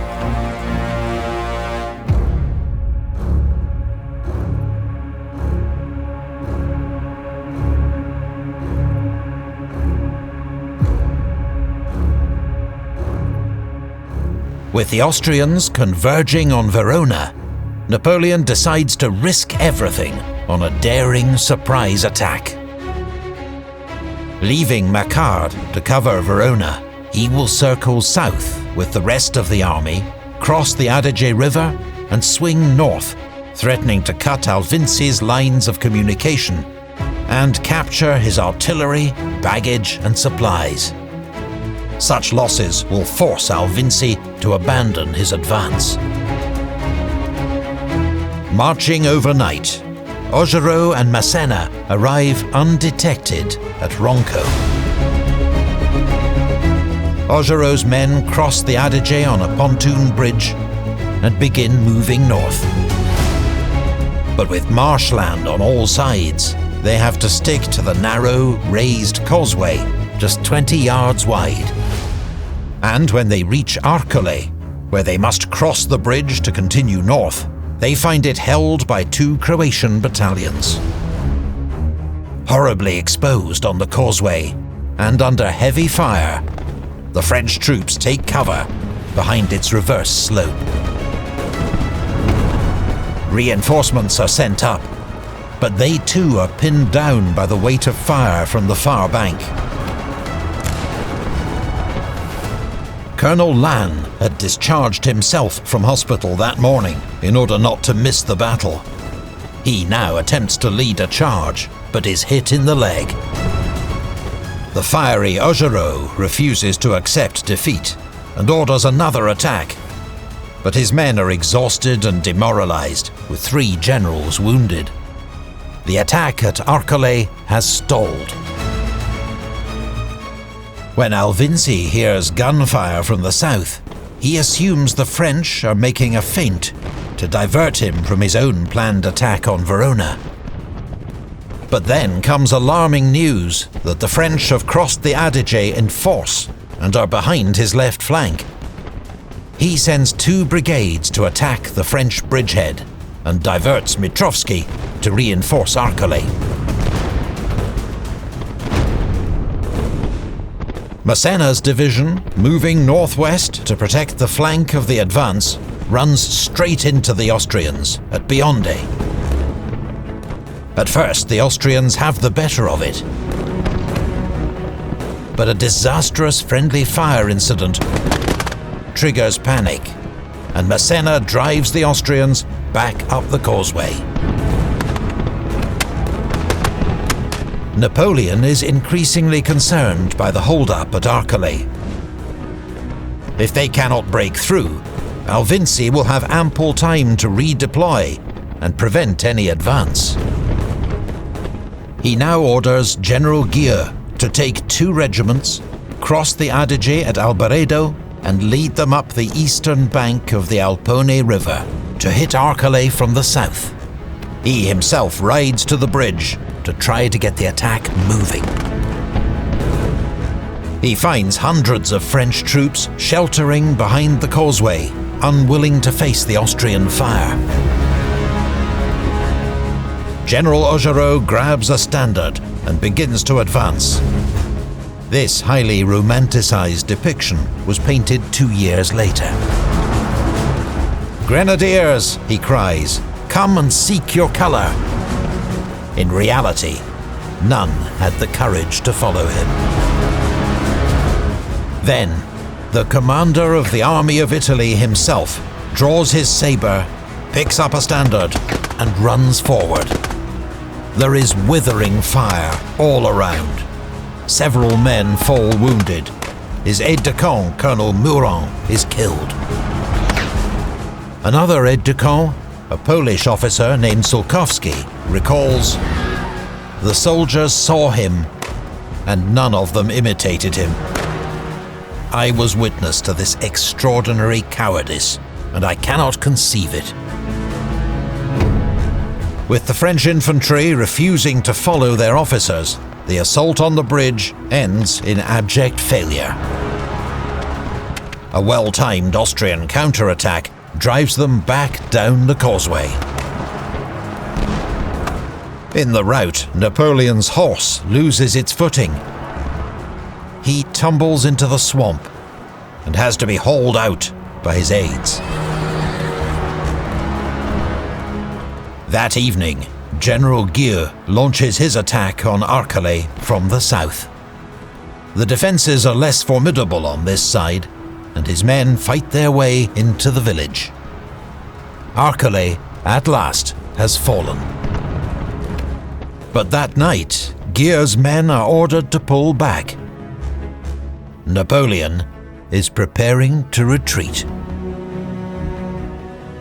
If, as he expects, Davidovich has continued his advance down the Adige Valley, Napoleon must withdraw now or face encirclement. His bold manoeuvre appears to have failed. Then, at 4 a.m, Napoleon receives a report from Rivoli that changes everything. Not only does Vaubois still hold the town, he hasn't even been attacked yet. Napoleon's line of retreat remains secure for at least a few days more. It's all the reassurance he needs. He immediately cancels his retreat and issues orders to attack.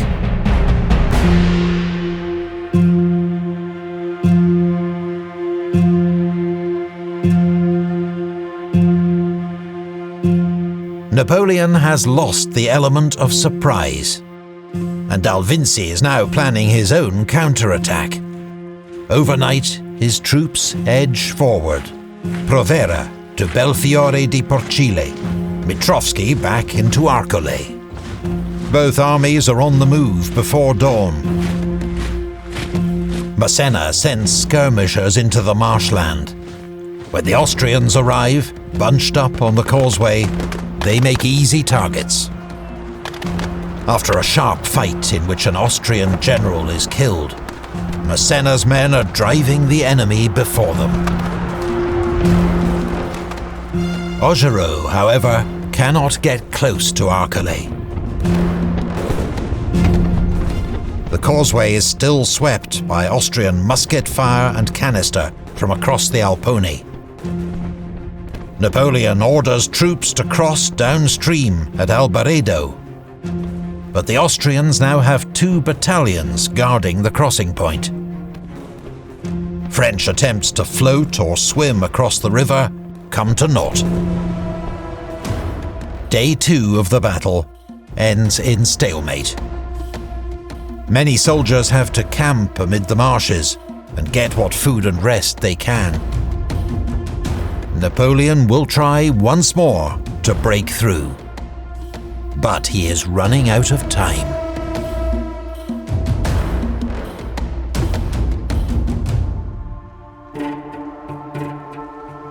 Davidovich, who by now has received several urgent requests from Alvinzi to advance, finally attacks on the 17th of November. Vaubois' outgunned division breaks. The Austrians take Rivoli and 1,000 prisoners, and nearly capture Vaubois himself. With Davidovich on the move at last, Napoleon must force a decision at Arcole or retreat. The bridge at Arcole has proved too tough to crack. So Napoleon switches tactics. Augereau's division will cross the Alpone and attack Arcole from the south in force. A column is sent 10 miles south to cross at Legnago, and then race back up the eastern bank to support him. Massena will advance up the causeway in support, while also protecting the left flank. That night, the French assemble a pontoon bridge over the Alpone. Augereau's division begins crossing before dawn. But at sunrise, Austrian gunners in Albaredo spot the bridge and score a hit, knocking it out of action. Only the 51st Demi Brigade is across, though it gamely begins to advance on Arcole. Massena's advance is also hamstrung by a broken pontoon bridge. To add to the crisis, the Austrians launch an attack on the fragile French bridgehead. Napoleon gathers every available gun to blast the Austrians, who fall back under a withering barrage. The bridges are quickly repaired. But as the French advance, they encounter stubborn opposition on both sides of the Alpone.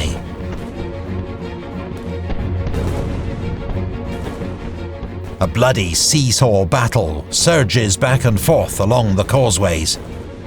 Neither side can deploy its troops, nor gain an advantage. Around 3 p.m, the French column from Legnago arrives. threatening to turn the Austrian flank. Just as Arcole seems about to fall, the Austrians launch a ferocious counterattack across the bridge. Brigadier General Robert is killed. His troops fall back in disarray. The panic is contagious. Augereau's men lose their nerve and fall back to the bridge. The moment of crisis has arrived. But while the enemy has just used his last reserves, Napoleon can call on Massena's unengaged troops, including the elite 32nd Demi Brigade. Their sudden counterattack turns the tide.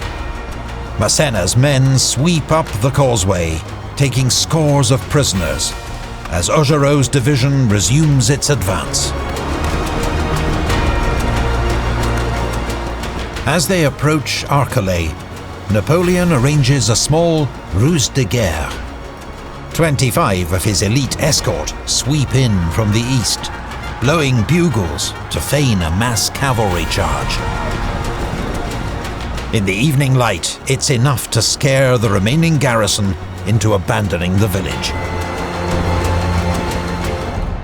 As the French continue their advance, Alvinci orders his exhausted, demoralized army to retreat east, to Montebello, to protect its lines of communication. The 3-day Battle of Arcole has been a messy, bloody affair, with no great tactical flourishes. Napoleon's margin of victory is narrow, and a third of his army are casualties. But he has done enough, for now.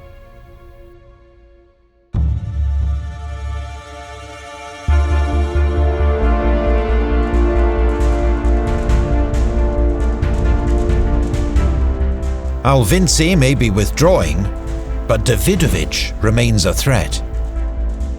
The next day, Napoleon sets off at his customary pace with Massena's division to reinforce Vaubois. Augereau takes a different route to threaten the Austrians' line of retreat. The confusion that follows between Alvinci and Davidovich verges on farce. Alvinci writes to his corps commander, informing him that he will support him by resuming his advance. But Davidovich, having heard of the defeat at Arcole and now directly menaced by Napoleon, is already retreating. On receiving Alvinci's letter, however, he tries to turn his army around, leading to such chaos that he has to immediately countermand that order and resume his retreat. The end result is that both Austrian armies are soon withdrawing. And with exquisitely poor timing, gallant old Wurmser chooses this moment to launch his supporting attack from Mantua. He does at least secure some much-needed supplies, at a cost of 800 casualties. It has been a bruising campaign for Napoleon.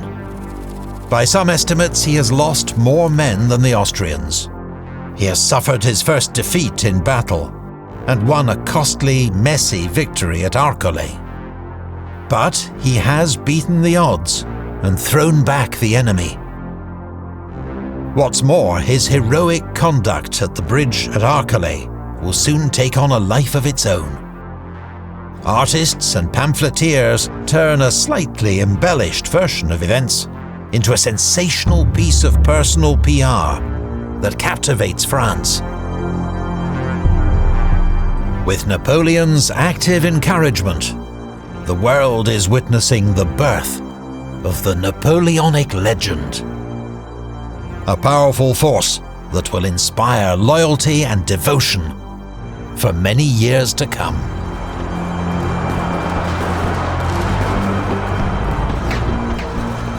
For now, both armies settle into winter quarters, as December brings bitter cold and heavy snow to northern Italy. In Mantua, the Austrian garrison is near its limit. Starvation beckons, though Wurmser is determined to hold out to the last. The Austrians will have one last chance to save the city. A final offensive to decide the outcome of the war in Italy.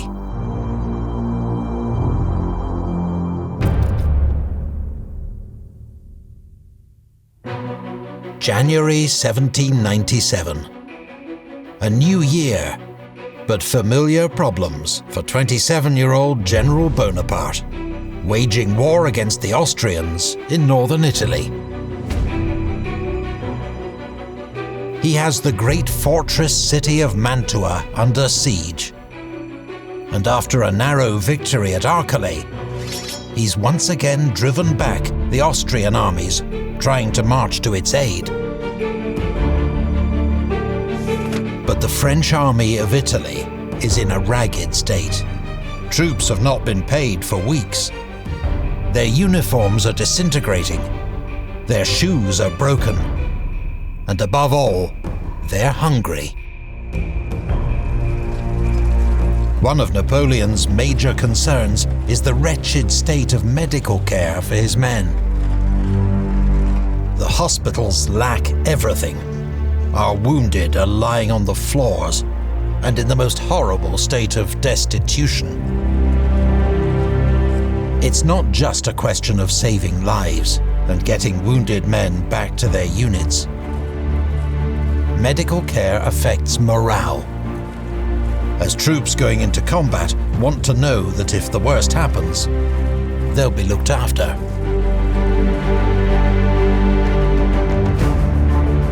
Conditions are much worse for the Austrian garrison of Mantua, commanded by Field Marshal Wurmser.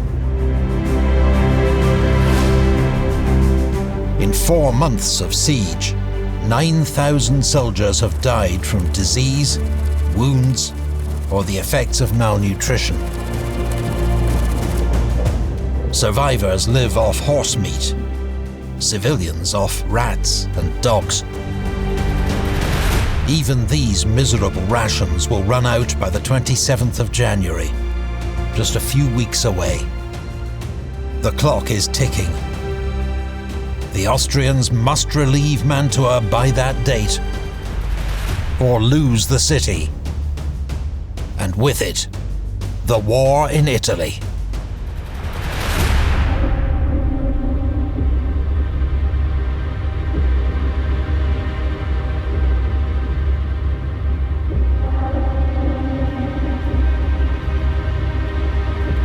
Napoleon, having received just 7,000 reinforcements, prepares to meet Alvinci's advance.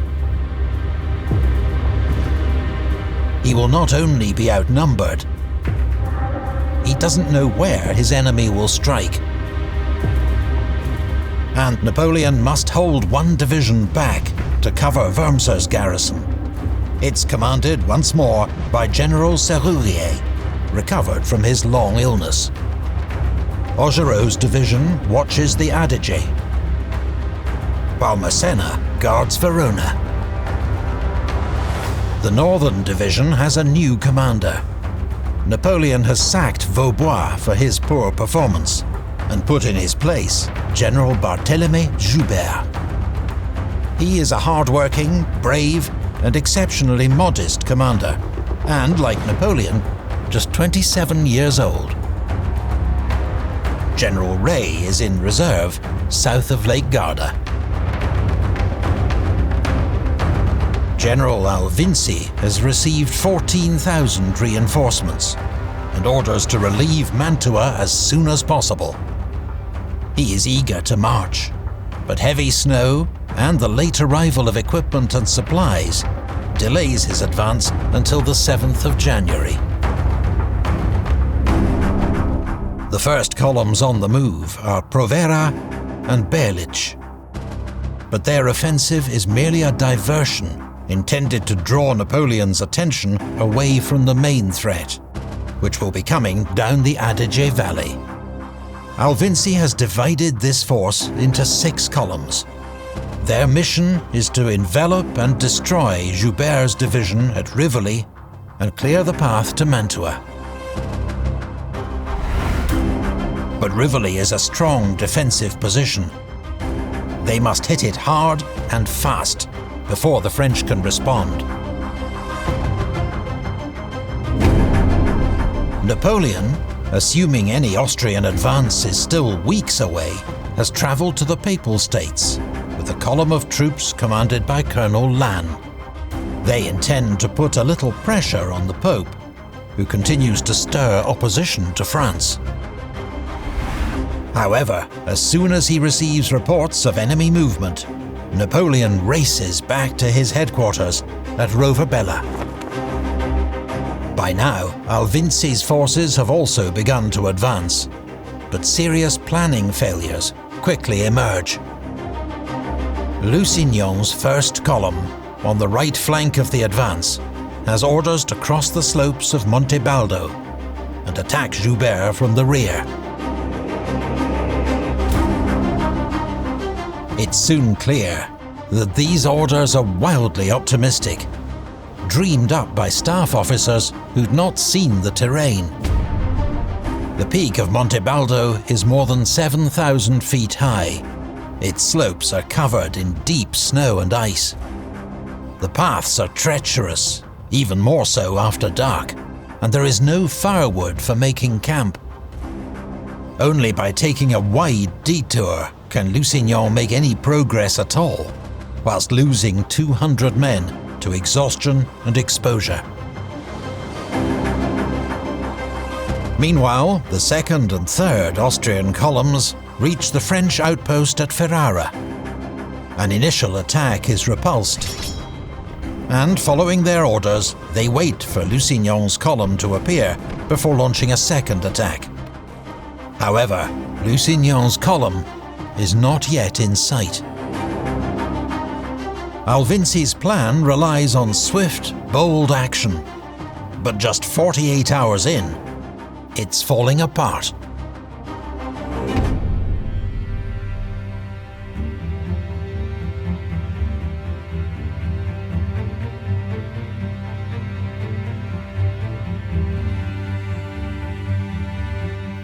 At Rovabella, Napoleon ponders the incoming reports.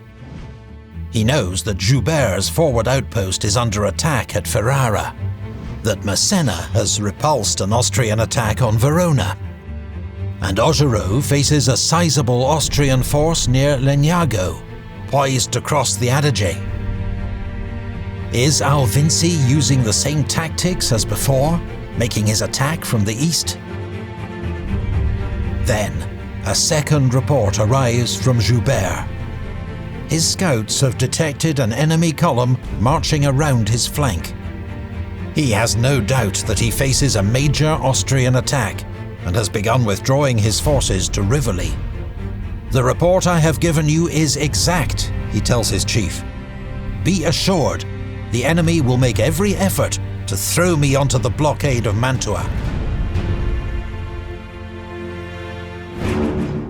The enemy's plan has been unmasked, Napoleon announces, and issues a flurry of orders. Massena is to march immediately to reinforce Joubert.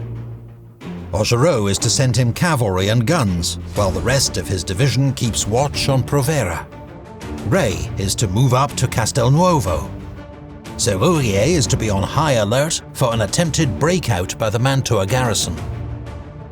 While Joubert, the youngest and least experienced of Napoleon's divisional commanders, is instructed to hold Rivoli at any cost, and assured that help is on the way.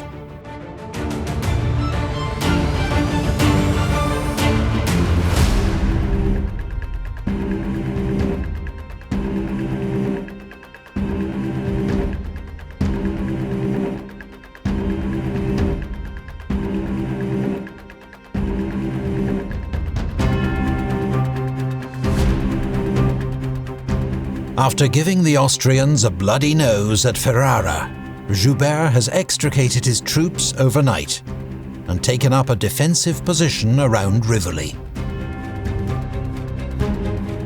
Napoleon arrives around midnight and immediately sets out with Joubert to inspect the enemy's positions. The weather had cleared and the moonlight was superb. I climbed the different heights and observed the lines of enemy fires. They filled the country between the Adige and Lake Garda, and the atmosphere was ablaze with them. One could easily distinguish 5 camps, each composed of a column. Until reinforcements arrive, Napoleon has just Joubert's division, 10,000 men, to hold off 24,000 Austrians. But Alvinci will help to even the odds by ordering Lusignan's first column to attempt a wide outflanking march to cut off the French line of retreat. And Napoleon decides the main road to Rivoli, which passes through a steep defile known as the Pontari, can be held by a single regiment supported by entrenched cannon. This leaves more manageable odds of 9,000 against 12,000 in the centre. But Napoleon wants to push out his defensive line to hold the slopes that mark the edge of the Rivoli plateau. At 4 a.m, General Vial's light infantry brigade advances through the darkness. They drive back the Austrian outposts and take the San Marco chapel. They're followed on their left by the rest of Joubert's division. But the French push too far. Skirmishes break out along the line, with heavy fighting on the heights of San Marco. Napoleon had not wanted to start the battle so early, but the combat escalates.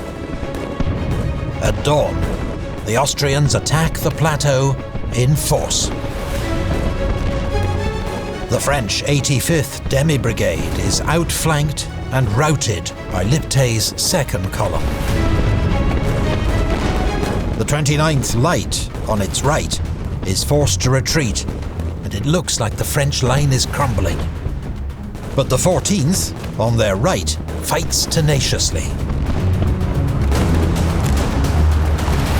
It's an intense infantry battle across broken ground, vineyards and walled gardens, with sudden charges, hurried withdrawals, and counter-charges. When the Austrians overrun a French battery, an officer demands, "14th, will you let them take your guns?" His troops mount a ferocious charge that routs the Austrians and reclaims the battery. By 9 a.m, Massena's troops have begun to arrive. They take up position on Joubert's left. The buckled French line is stabilized. But so far, the French have only faced half of Alvinci's 6 columns. One by one, the others now join the action. Vukasovic's 6th column is on the far side of the Adige River. But its guns cause havoc among French troops holding the Pontari. Under this covering fire, Royce's 5th column charges up the narrow road and in fierce fighting storms the French entrenchments. This advance threatens the entire French right wing with encirclement, and a retreat begins. Moments later, gunfire to the southwest reveals Lusignan's 1st column has reached Affy, poised to cut off their escape. The French situation is desperate. They are outnumbered, surrounded, and under heavy attack. Napoleon's staff look anxiously to their commander, wondering what miracle can save the army now.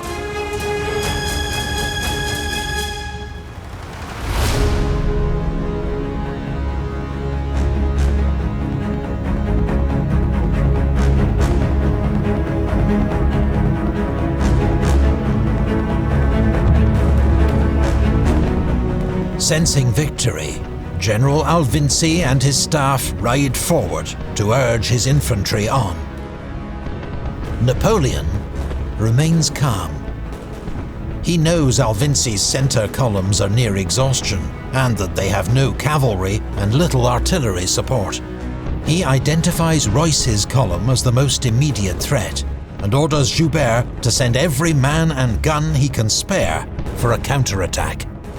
General Leclerc and a 21-year-old Captain Lassalle then charge with the entire French cavalry, just a few hundred horsemen. Under this onslaught, the lead Austrian troops are driven back into the gorge. Here, they collide with the rest of the column coming up. Cavalry and infantry jammed together, some pushing forward, others trying to escape. Joubert's men pour fire down on them from the overlooking ridge. The final straw is the devastating explosion of an ammunition wagon.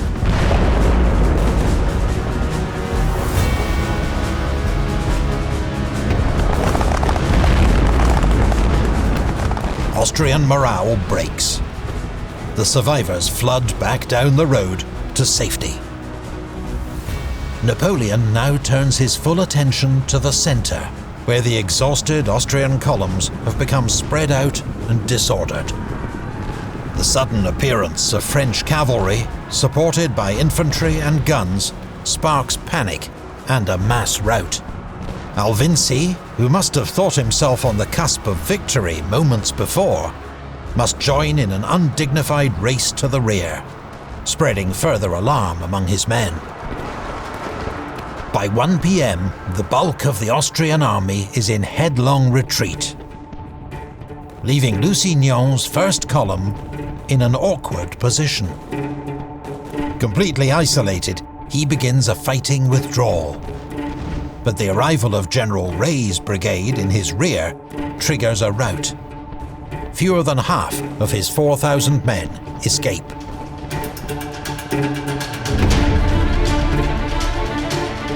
Through tenacity, courage and good fortune, the army of Italy has turned a grim situation into an astonishing triumph.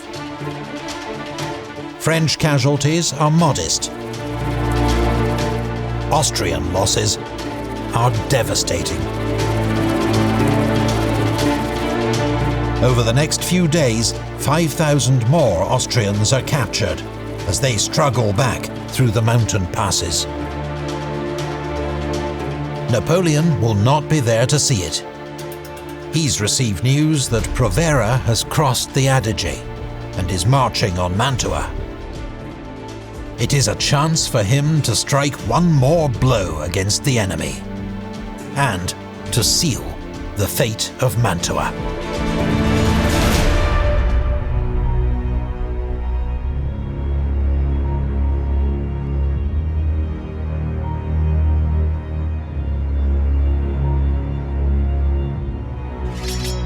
Leaving Joubert in command at Rivoli, with orders to renew the attack at dawn, Napoleon races south with Massena's division.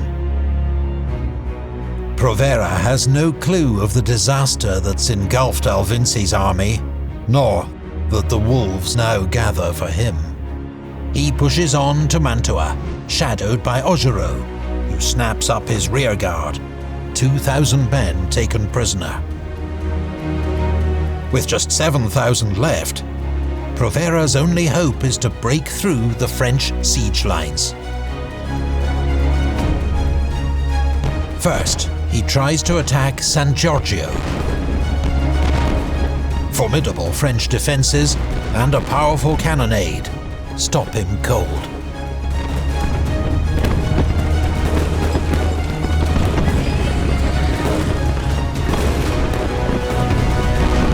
The next day, he launches a coordinated attack with Wurmser against French forces at La Favorita. But Napoleon has now arrived with Massena's division from the north.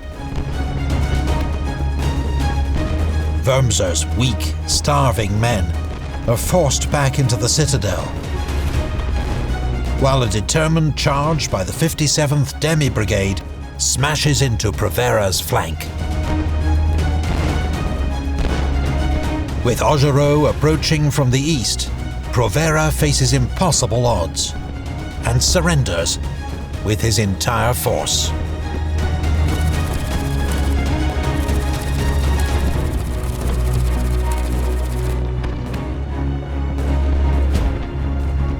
Wormser's last hope of rescue has been crushed.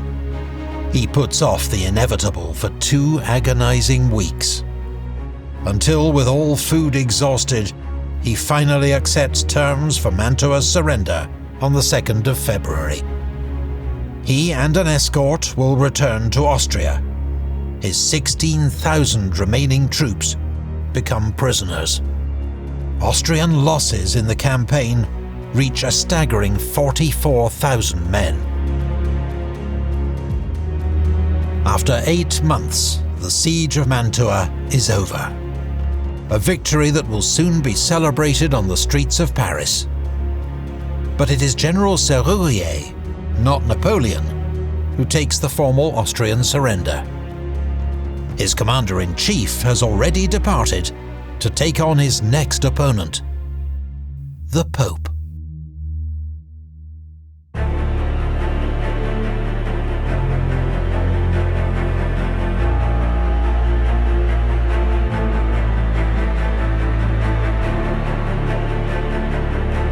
From Rome, Pope Pius VI has once more been agitating against the French. And so Napoleon marches south with 9,000 men to explain the new realities of power in Italy. At Faenza, General Victor's division sweeps aside papal forces, and Ancona is taken without a fight. The subsequent Treaty of Tolentino forces the Pope to give up Romagna, as well as 30 million francs and 100 works of art. Belatedly, Napoleon's victories persuade the Directory to back him in force. French armies stuck on the Rhine are ordered to send him reinforcements.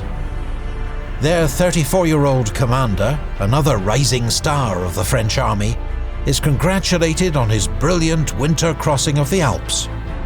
His name is General Jean Bernadotte. On the 10th of March, with 70,000 confident, seasoned troops under his command, Napoleon goes on the offensive. He sends Joubert to invade the Tyrol, Massena to advance up the Piave Valley, while he leads the bulk of the army on the most direct road to Vienna. The enemy is scattered and demoralized.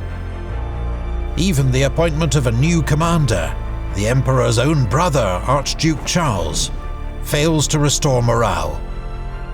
Charles is regarded as a military prodigy. He's 2 years younger than Napoleon and has defeated the armies of both General Jourdan and Moreau in Germany. But he does not have enough troops or time. He fights a delaying action at the Tagliamento River,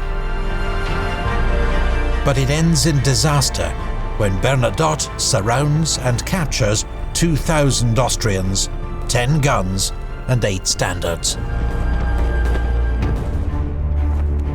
The French pursuit continues, with Massena covering Napoleon's northern flank. He arrives at Tarvis in time to block the Austrians' retreat. In 3 days' fighting, the French take another 3,000 prisoners. Napoleon's troops outmarch and outfight the Austrians at every turn. But his situation is more precarious than it seems. The other French armies are only just crossing the Rhine, while his own supply lines are now overextended and vulnerable. Rather than withdraw, Napoleon continues to advance, while proposing to Archduke Charles that they open peace negotiations. The Austrians accept. 2 days later, both sides agree an armistice, and peace talks begin at Leoben. After 5 years of conflict, Napoleon's dazzling advance into Austria has brought the War of the First Coalition to an end.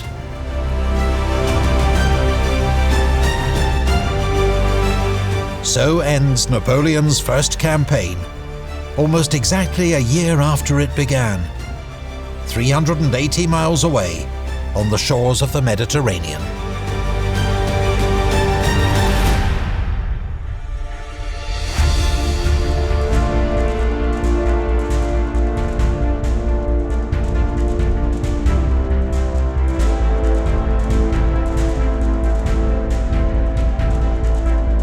Negotiations at Leoben become the basis for the Treaty of Campo Formio, signed 5 months later.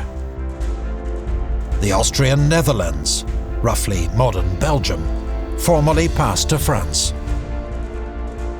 The Venetian Republic, invaded and systematically looted by Napoleon's troops, is divided between France and Austria. So ends the 1200-year history of the Serene Republic of Venice.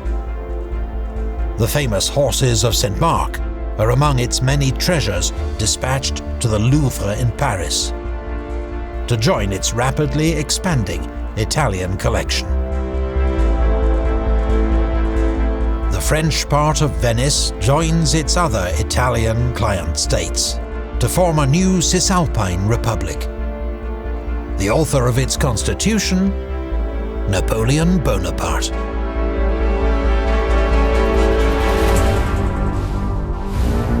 It's an illustration of how far the 27-year-old general has come in just a year.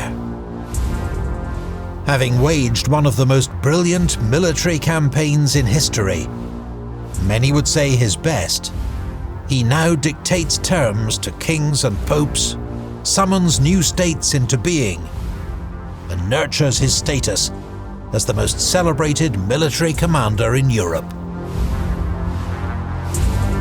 He has achieved all this thanks to formidable intelligence, relentless hard work, and inspiring leadership, which he has used to forge a unique bond of trust with his men. He's had luck, too, along the way, and been ably served by a group of brilliant officers, many of whom will be with him for years to come. For Napoleon still has many extraordinary things to achieve. His Italian campaign is just the first chapter in one of the most astonishing lives in history.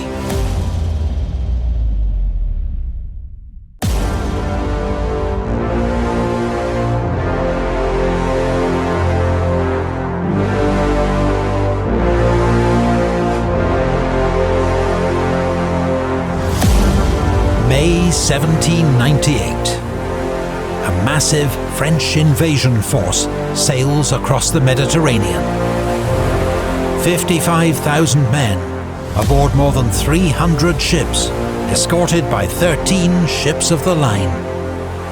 Aboard the most powerful of these, the 120-gun L'Orient, sails General Napoleon Bonaparte. France's celebrated hero of the war in Italy has received new orders from his government. He is to lead an expeditionary force east to Egypt, the wealthiest province of the Ottoman Empire, and to all educated Europeans, an ancient land of mystery and wonder.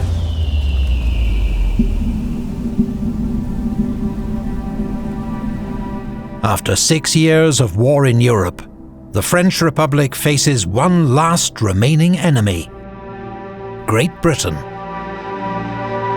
The conquest of Egypt will strike a powerful blow against the British, disrupting their trade in the eastern Mediterranean and threatening their connections to India and the East. These profitable trade networks help fuel the British war effort. What's more, it will extend France's revolutionary, civilizing mission to the people of Egypt, liberating them from superstition and feudalism. France's corrupt and avaricious government, the Directory, sees two further benefits from the campaign: the opportunity to acquire tremendous riches, and to get the alarmingly popular and ambitious General Bonaparte far away from Paris, where plots and coups are never far from anyone's mind.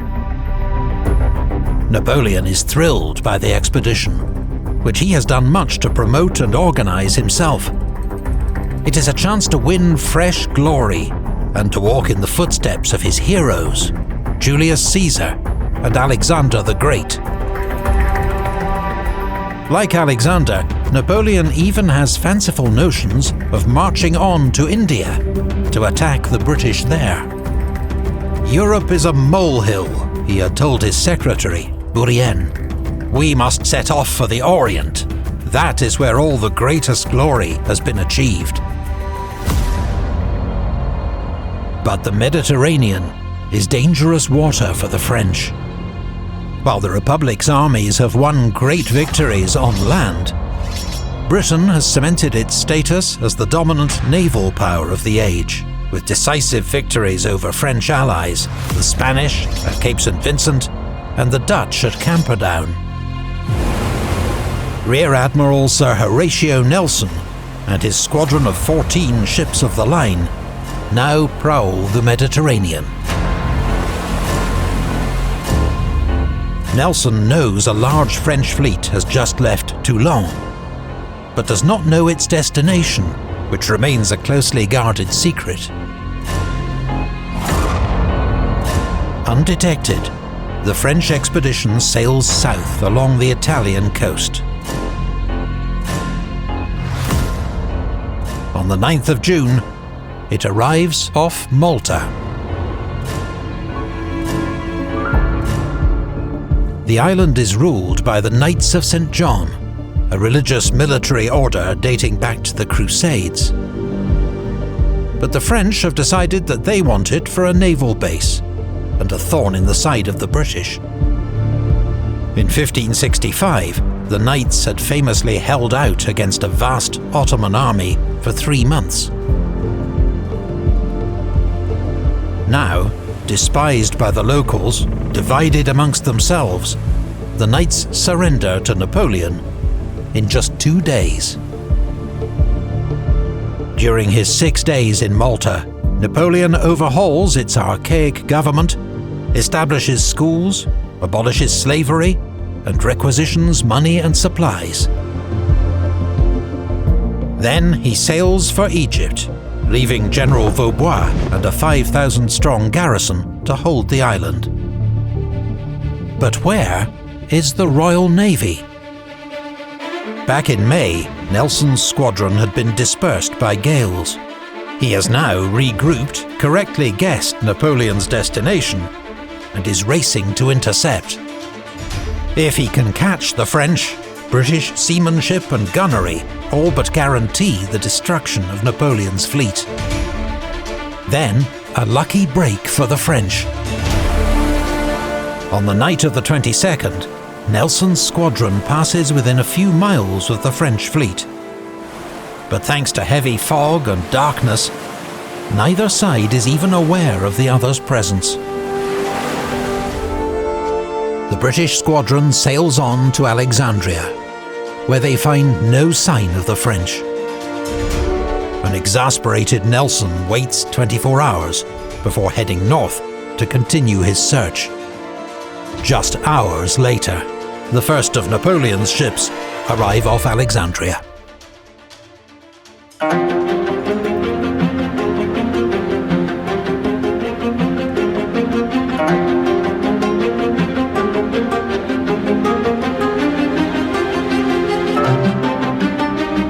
Napoleon, aware that British warships are in the area, wants to disembark as quickly as possible.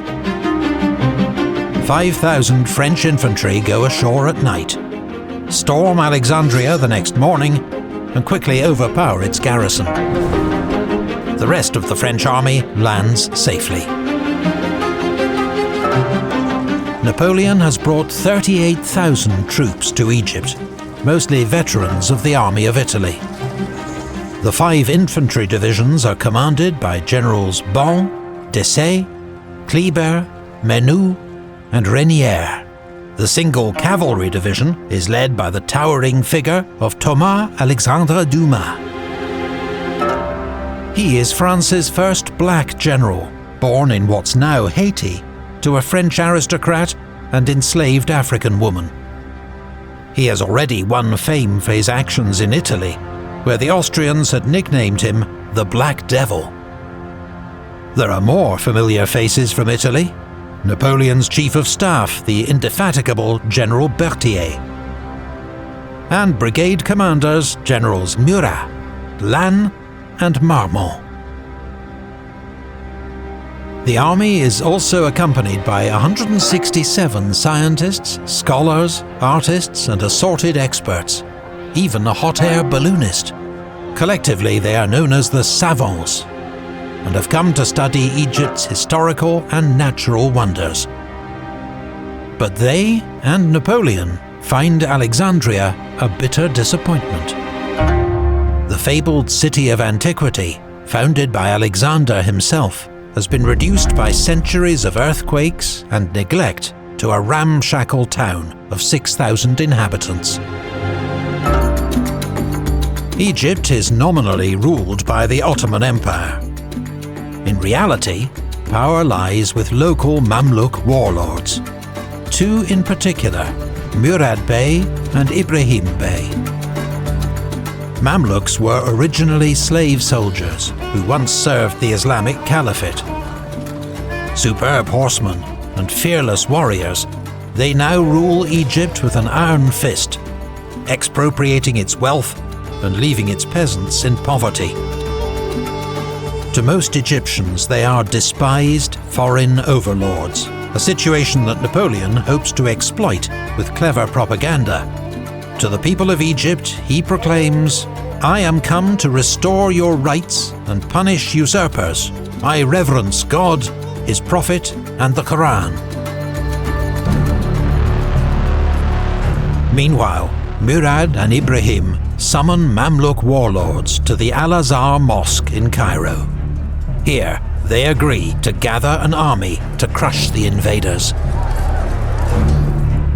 Napoleon believes his best option is to strike quickly. Less than a day after his troops finish landing, he begins his advance on Cairo. But he misjudges the blistering climate and the barren, windswept landscape. He forces the pace, even after his men run out of water and are consumed by thirst. Hundreds collapse and die. A few kill themselves to escape the suffering. Bedouin horsemen circle the French like vultures. Stragglers that fall into their hands are robbed, tortured, and killed. Even old comrades like Lannes and Murat are involved in heated conversations about Napoleon's decision-making. The army takes 4 days to cover the 45 miles to Damanhur, where mercifully they're able to rest, drink, and trade for food. It's not a moment too soon. News arrives that a large force of Mamluks under Murad Bey is approaching from the southeast. The French advance to meet them at Shubrahit, on the banks of the Nile. As 4,000 Mamluk horsemen come into view, the French marvel at their brightly coloured outfits, embellished with gold and jewels, and their many ornate weapons, including pistols, swords, daggers, and lances. Murad boasts that he will sever Frenchmen's heads like slicing watermelons in a field. But for all their bravado and panache, the Mamluks have neither the discipline nor tactics to face a trained modern army. When Napoleon forms his troops into giant squares, the Mamluk cavalry can only circle impotently, unable to break through the walls of French bayonets. Scores are shot from the saddle. After 2 hours, the Mamluks call off their attack and retreat. They have suffered around 1,000 casualties. The French have scarcely lost a man. The victory is a much-needed morale boost for Napoleon's men after the hardships of the desert. The Mamluks fall back to Embeba, a small town on the banks of the Nile, across the river from Cairo. Here, within sight of Egypt's fabled pyramids 9 miles to the south, they will face the invader with their full force.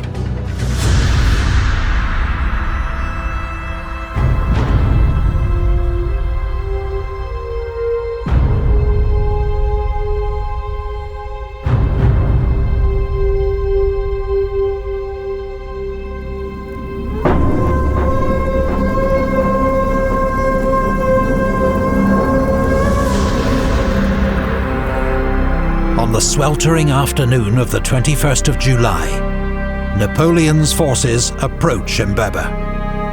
He has 25,000 men, organised into 5 giant divisional squares, with cavalry and baggage inside, and cannon at every corner. Murad, with characteristic boldness, has crossed to the west bank of the Nile, leaving Ibrahim behind. Their forces total many thousands, but sources disagree wildly on just how many. His elite Mamluk cavalry, 6,000 strong, are deployed between the small village of Biktil and the well-fortified town of Embeba, which is garrisoned by a mix of Ottoman infantry and peasant militia. Napoleon's plan is simple: to drive through the enemy centre and crush their right flank against the river. At 3:30 p.m, Desaix and Renier's divisions begin their advance. But as they move across the broken ground, their formation becomes disordered. Murad spots his chance and unleashes his cavalry. The Mamluks thunder forward at lightning speed. Desaix and Renier react just in time and close ranks. The French hold their fire until the last moment, then unleash a devastating volley. Horses and riders are sent tumbling. The survivors have no way to get to grips with the enemy, who continue pouring deadly fire into their midst. The Mamluks wheel back to regroup, but more charges meet the same result. Many Mamluks simply give up and flee the field. Napoleon orders the divisions of Bon and Vial to move forward. Once more, the Mamluk cavalry charge. Once more, the wave of horsemen shatters on French musketry and bayonets. With the enemy cavalry broken, Bon and Vial's men pour into Embeba. It is a slaughter. Those who are not killed flee into the Nile, where hundreds drown. Murad Bey escapes with the remnants of his cavalry to Giza, from where he will withdraw to southern Egypt. Ibrahim Bey watches the calamity unfold across the river, then withdraws with his men back to Cairo. It is a crushing, one-sided victory that takes just 2 hours. The Mamluks suffer more than 5,000 casualties, with heavy losses among their elite cavalry and leadership. French losses are less than 300. Napoleon, with his usual flair for PR, decides this great victory will be known as the Battle of the Pyramids, just in sight to the south. On the 24th of July, Napoleon enters Cairo. Parts of the city are abandoned and in ashes after being torched by the Mamluks in their frantic withdrawal. Napoleon observes it would be difficult to find a richer land and a more wretched, ignorant and brutish people. Nonetheless, Cairo is the heart of Egypt, a city of 600,000 inhabitants, and is in French hands. With the Mamluks scattered and on the run, Napoleon's dream of eastern conquest seems about to be realized. Just 8 days later, the dream is shattered.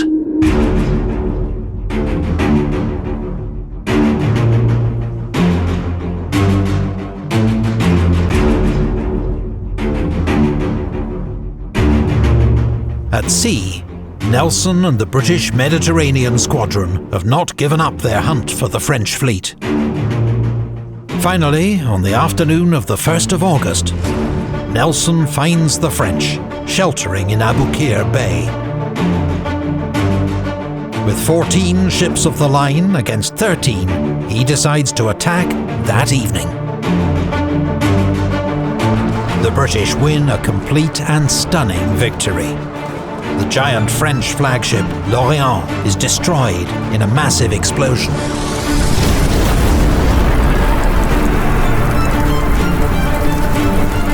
By the time it's over, the British have destroyed or captured 11 French ships of the line and taken more than 3,000 prisoners. With no fleet, Napoleon is stranded in Egypt. What's more, most of his army's cash has gone down with L'Orient.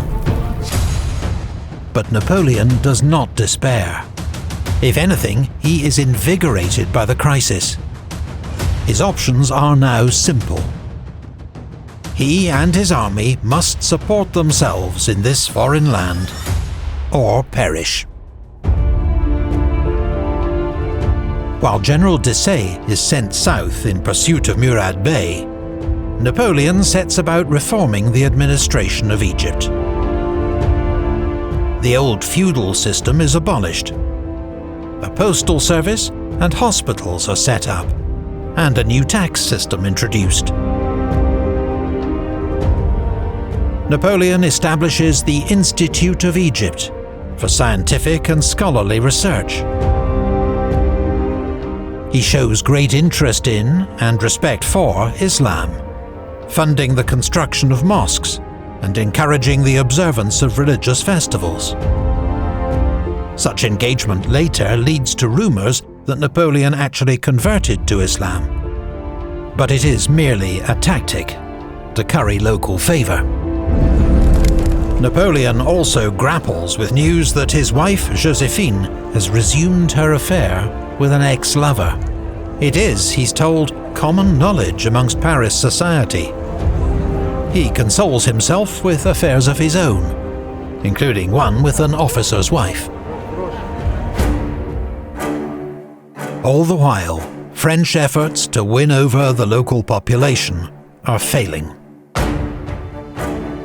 Most Egyptians see only foreign occupiers and infidels. The situation is already at boiling point. Minor revolts break out across the Nile Delta, which are brutally suppressed by the French. Then in September, from Constantinople, Sultan Selim III declares a holy war against the French. Now, the situation in Egypt is about to explode.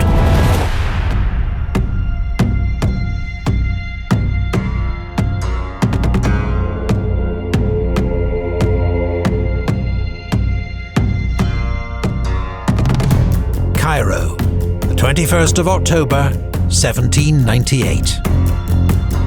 General Dupuy, Cairo's military governor, is called out to break up a disturbance. He finds the locals erecting barricades, is set upon and killed. Soon the whole city is up in arms. The French fight back with ruthless discipline and crush the revolt. Some 300 French soldiers are killed, alongside several thousand Egyptians. Napoleon ostentatiously pardons the ringleaders, while quietly telling Berthier that every rioter caught with a weapon is to be beheaded and thrown into the Nile. The French have bloodily reasserted control in Cairo. But it is clear, Napoleon will never win the hearts and minds of the Egyptians. The next few months see the French languish in Cairo. There is limited communication with France, much homesickness, and a dwindling supply of stores, ammunition, and wine. There is also an outbreak of bubonic plague, which torments the army and further thins its ranks. The only action is in the south, where General Desaix's column, 2,800 men, pursue Murad Bey deep into Upper Egypt. In this epic chase, one officer distinguishes himself. A 28-year-old cavalry brigadier named Louis-Nicolas Davout. On the 22nd of January 1799, he and Desaix inflict a serious defeat on Murad Bey, scattering his remaining forces. Murad himself escapes and remains at large. But such military victories do little to change the outlook for Napoleon's expedition. They remain 1,600 miles from France, with no prospect of reinforcements or getting home. Napoleon briefly puts his hopes on a diplomatic solution. France's foreign minister, the brilliant, urbane and slippery Charles Maurice de Talleyrand, had been an early supporter of the Egyptian expedition. He's assured Napoleon that he will personally travel to Constantinople to smooth relations with the Sultan and win Egypt for France. But Talleyrand never leaves Paris. The Sultan remains furious at France's attack on his Egyptian province. There is to be no negotiation and no compromise. Orders have gone out to every corner of the Ottoman Empire to raise troops to drive out the French invader. Napoleon's position looks more desperate than it's ever been. His troops cut off, disease-ridden, in the midst of a hostile population. He will respond in the way that seems obvious to him, as it would to his hero Alexander. He will attack. The forces gathering in Syria, rumoured to be 50,000 strong, pose the greatest threat, so they will be his first target. On the 10th of February, Napoleon leads a force of just 13,000 men into the Sinai Desert, bound for the Holy Land. It's all the men he can spare, with so many needed to hold down Egypt. Nevertheless, it's a highly motivated, experienced and well-led force, organized into 4 infantry divisions and a cavalry brigade, commanded by Murat. For Napoleon, speed and surprise are imperative, but things start to go wrong very quickly. The French are again poorly prepared for the harsh conditions and heat of the desert. Water is scarce. Food runs short. At El Arish, they unexpectedly find the town garrisoned by 3,000 Ottoman soldiers. The siege holds Napoleon up for 11 days, and costs 400 casualties, both of which he can ill afford. The garrison's surrender is secured only with generous terms. They are disarmed, but allowed to leave after swearing an oath not to take up arms against the French for a year. The French army continues into Palestine. Its fertile plains and fruit trees a relief after the desert. On the 24th of February, the French occupy Gaza, where they're delighted to find large stores of food and ammunition abandoned by the Ottomans. Napoleon's next objective is the port city of Jaffa, held by 5,000 Ottoman soldiers. His field guns blast away at its stone walls, until finally a breach is made. But when Napoleon sends a messenger to invite surrender, to spare both sides the horrors of an assault, the Ottomans cut off his head and display it from the city walls. Enraged French soldiers storm the breach and overwhelm the defenders. Then they flood into the city, embarking on a killing spree that lasts 24 hours. The sights were terrible, wrote one French witness. The sound of shots, the shrieks of women and fathers, piles of bodies, the smell of blood, the shouts of victors quarreling about loot. The butchery is indiscriminate. Women and children are slaughtered alongside 2,000 Ottoman soldiers. The next day, order is gradually restored. But more horrors are to come.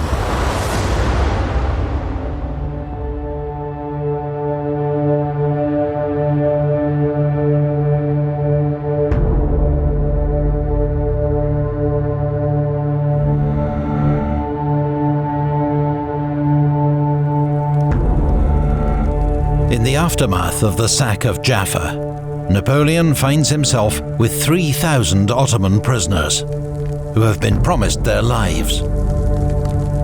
But with his troops and supplies already stretched thin, he is reluctant to spare any to guard or feed these unwanted captives. Besides, some are from the garrison of El Arish and have broken their oath not to take up arms against the French. And they beheaded his messenger. After conferring with his officers, Napoleon gives the order to execute the prisoners. Over 3 days, the French lead the prisoners in batches to the beach and slaughter them. Some are shot, some are simply driven into the sea, and by the 3rd day, French troops are ordered to use bayonets to save their ammunition. It is an atrocity that Napoleon will defend for the rest of his life. I had no choice, he insists many years later. But the massacres provide easy propaganda for his enemies. While if the intention was to terrify his enemies, it seems only to have encouraged them to fight harder. As if by divine judgment, within days, hundreds of French soldiers fall sick with bubonic plague. Napoleon shows considerable bravery, visiting the sick in hospital, an act later celebrated by his own propaganda machine. Napoleon now heads towards his main objective, Acre. The ancient port city, famed for its role in the Crusades, is now the seat of the local Ottoman governor. He is Ahmed Pasha al-Jazar, known as the Butcher. For 25 years he has ruled Syria with an iron fist, and is notorious for his imaginative tortures and executions. He has ignored Napoleon's invitation to surrender, and what's more, unknown to Napoleon, 2 British ships of the line have arrived to support him. Napoleon arrives at Mount Carmel, 12 miles south of Acre, just in time to see the British capture a coastal convoy carrying his vital siege guns. Their loss is a massive blow to his hopes for a quick siege.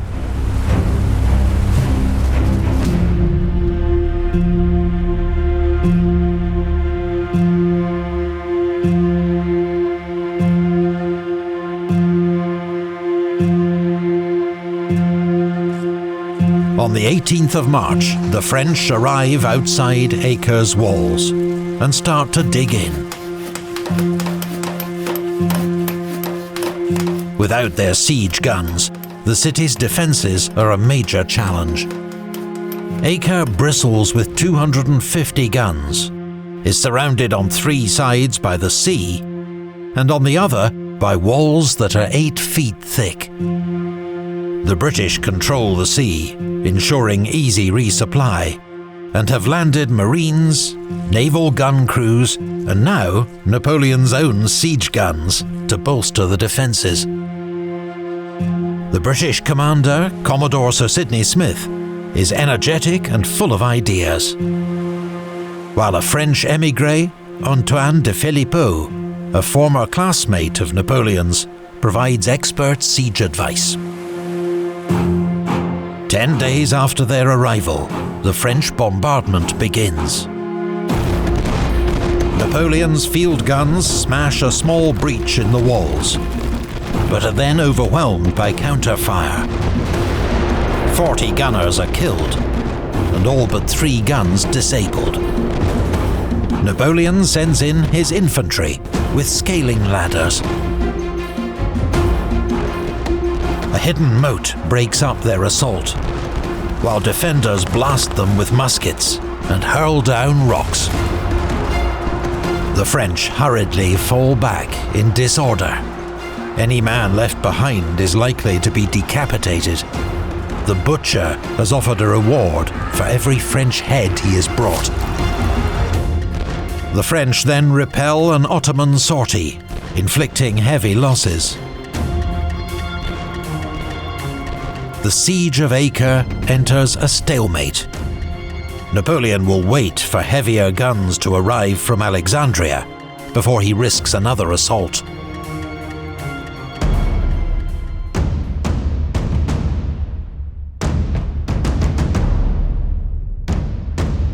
But then, alarming news arrives to disrupt this plan. The Ottoman army gathering to the north, 40,000 strong, is on the move. Napoleon can spare just 4,000 men to face them. The odds seem insane, but Napoleon trusts in the training and experience of his troops, and particularly the quality of his officers. Unsure of the enemy's line of advance, he divides his force. On the 8th of April, at Nazareth, Junot locates and scatters an enemy cavalry force 10 times his number. 3 days later, Kléber defeats 5,000 at Cana, while Murat surprises another force north of Lake Galilee. On the 15th, General Kléber receives word that the main enemy force has swung round to the south and is camped near Mount Hamoure, 8 miles from Mount Tabor. Seeking glory, Kléber advances with just his own division, intending to surprise the enemy at dawn. But he misjudges the march. When the sun rises, he's exposed on open ground, his 1,500 men facing 35,000. Kléber's division forms square, and under a scorching sun holds the enemy at bay for 10 hours. But they are running low on ammunition and desperate for reinforcements. Napoleon, meanwhile, is racing towards them with 2,500 men. He arrives just in time, attacking the Ottoman army from behind, taking them completely by surprise. Most of their forces are a peasant militia, and seized by panic, they flee in all directions. Kléber joins the attack. The Ottoman army disintegrates. At a cost of fewer than 300 casualties, Napoleon has destroyed the enemy relief force and secured control of Palestine. The fall of Acre must now surely follow.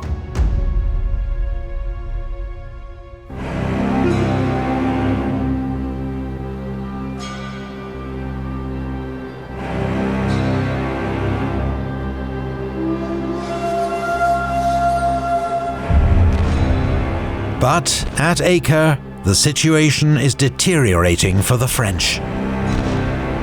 Without control of the sea, they can do nothing to prevent supplies and reinforcements entering the city. While their own ammunition stocks are so low, men are sent to find spent cannonballs to fire back at the city. Most alarmingly, plague breaks out in the French camp, with around 20 new cases every day. Then, suddenly, a chance to end the siege. On the 24th of April, the French explode a mine under one of Acre's towers, causing serious damage. Napoleon orders an immediate assault. Hundreds of grenadiers charge forward, but once more they come under torrential fire and have to fall back. The clock is ticking for Napoleon. Surely it won't be long before the Ottoman army assembled at Rhodes makes its move. And he fears having to recross the Sinai Desert in high summer, when the heat will be lethal. Finally, on the 7th of May, Napoleon's replacement siege artillery arrives. Not wasting a moment, the French heavy guns open fire next morning. Large sections of the city's crumbling walls are brought down. French troops attack at multiple points. Some fight their way into the city, but counterattacks by British Marines and Turkish troops throw them back. General Lannes is wounded in the neck and has to be dragged to safety, narrowly escaping the Pasha's head choppers. On the 10th of May, Napoleon calls on Kleber's grenadiers to make a final attempt on the city. "Nothing could be more beautiful than Kleber on the day of battle," remarks Napoleon, as the general leads his division forward with unflinching courage. General Bon advances with his troops in support. He is mortally wounded in the fighting. For all the French heroism and courage on display, the firepower, ferocity and skill of their enemy proves insurmountable. Napoleon, observing the attack from a forward battery, is knocked off his feet by a near miss. Finally, he accepts his men have done all that can be asked. The attempt to take Acre has failed.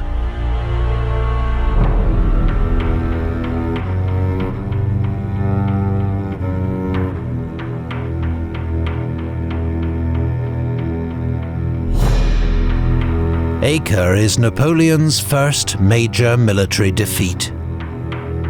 The 4-month campaign will cost him 4,500 casualties, more than a third of his army's fighting strength. Nevertheless, Napoleon has succeeded in his main objective, neutralizing the threat from Syria. On the 20th of May, his army begins the 300-mile march back to Egypt. En route at Jaffa, Napoleon orders that around 50 of his men, riddled with plague and unable to march, be put out of their suffering with an overdose of laudanum. They are mercy killings. The victims would have suffered worse at the hands of the enemy. But the decision is still controversial. The French retreat continues into the desert. The heat is overpowering, and water in short supply. Morale is at rock bottom. Finally, after 25 days of marching, the army reaches Cairo on the 14th of June. Their return is marked by triumphal parades and celebrations across the city, organized by Napoleon. he is determined that his campaign be seen as a stunning success, in Cairo and in France. The men have just a few weeks to rest. On the 15th of July, news arrives that the long-awaited Ottoman invasion has begun at Abu Qir.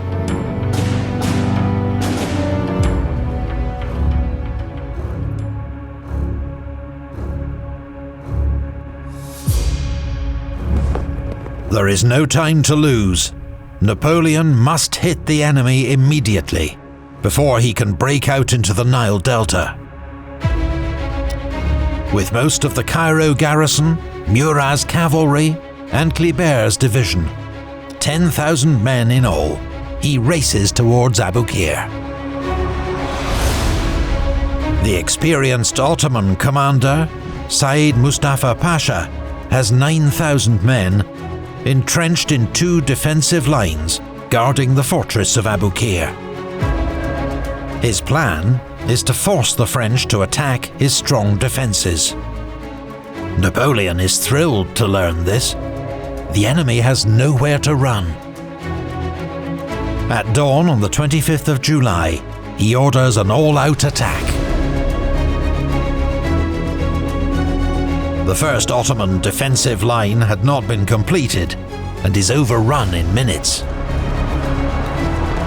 French cavalry sweep around to cut off the Ottoman right flank. Hemmed in against the sea, the defenders panic and flee into the water, hoping to reach the ships offshore. Thousands drown.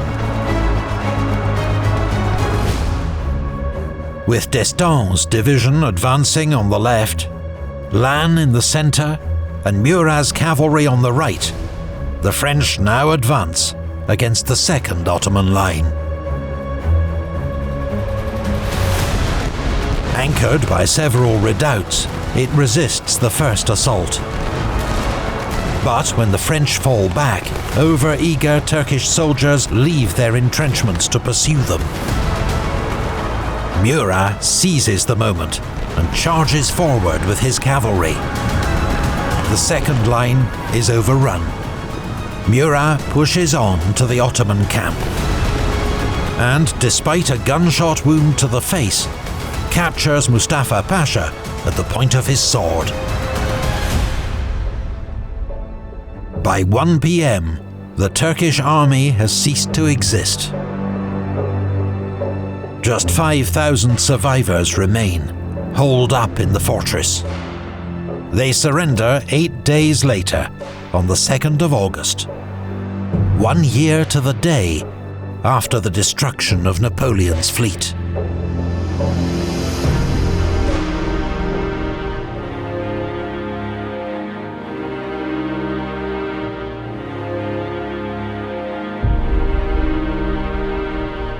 The Battle of Abu Qir is a great victory for Napoleon, and does much to repair his reputation after defeat at Acre. But news now reaches him of developments in Europe, and for France, the news is not good. A new second coalition has been formed against France, led by Britain, Russia, and Austria. Their armies have won a series of battles against the French, reversing almost all Napoleon's gains in Italy, and now threaten the Republic with invasion. It is no time for France's best general to be far from home, unable to influence events. La Patrie is in danger. Napoleon's next move is not in doubt. On the evening of the 23rd of August, Napoleon quietly boards a frigate near Alexandria, with a small entourage, including Berthier, Marmont, Lannes and Murat, and sails for France. To his army, he leaves only a short proclamation.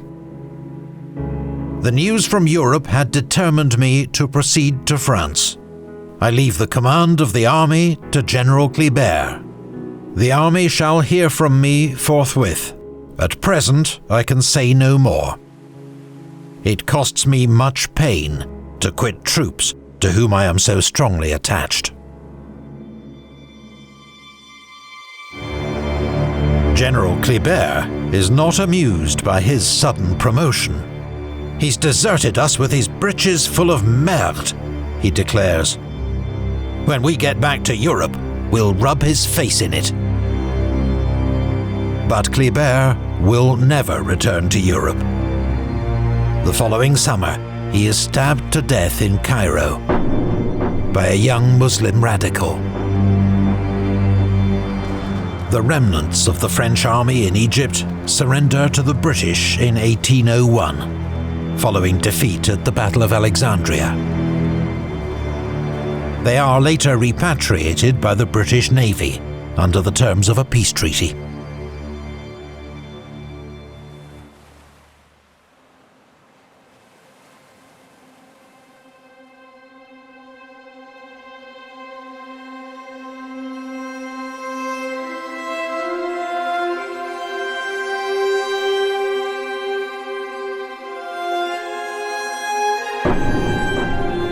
Napoleon's expedition to Egypt was a costly failure for France. Its aims, which had always been vague and opportunistic, became impossible following the destruction of the French fleet at Abukir. And though it has lived long in popular imagination, for every dashing act of heroism or romantic legend, there was a moment of immense brutality and terrible suffering. The expedition did have one positive legacy. Shortly before he left for France, Napoleon was invited to inspect a stone slab that his troops had pulled from the rubble while building a fort near the town of Rosetta. Dating to the 2nd century BC, the slab was inscribed with a royal decree. Uniquely, the same text appeared in Demotic, Ancient Greek, and Egyptian hieroglyphs. The French had to hand it over to the British under the terms of their surrender, which is why the Rosetta Stone now sits in the British Museum. 2 decades after its rediscovery, the stone proved the key to unlocking the lost language of Egyptian hieroglyphs and revolutionizing the study of ancient Egypt. This and other discoveries by the French savants spawned an entirely new discipline: Egyptology, the study of Egypt's distant past that continues to fascinate and amaze us to this day. Napoleon's voyage across the Mediterranean takes 41 days and involves some close shaves with the Royal Navy. But his destiny was not to be thwarted a second time. En route, he makes his last visit to Corsica and the town of his birth, before setting off for France to take the next step in his astonishing rise to power.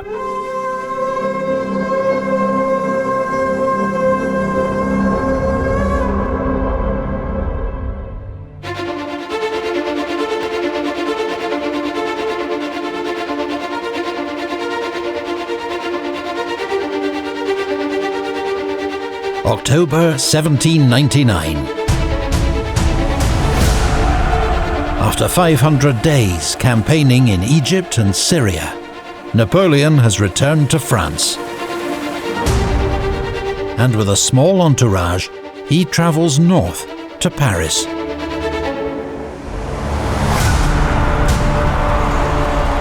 Everywhere he goes, he is greeted by crowds, embraced by dignitaries, and feted as a conquering hero.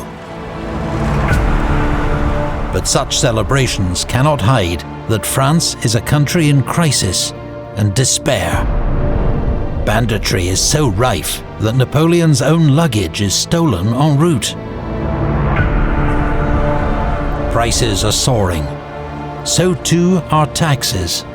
trade has been decimated by years of war and blockade.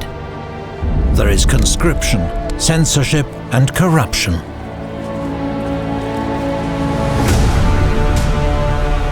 Abroad, France once more faces a powerful coalition of enemies.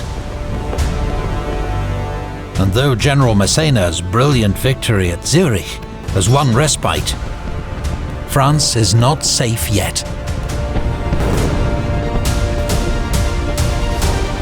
But in Bonaparte, many see a saviour for the country. Thanks to his own propaganda, everyone has heard of his brilliant victories in Italy and Egypt. His name is celebrated in newspapers and plays. The air rings with cries of, "Hurrah for Bonaparte! He will save the country!"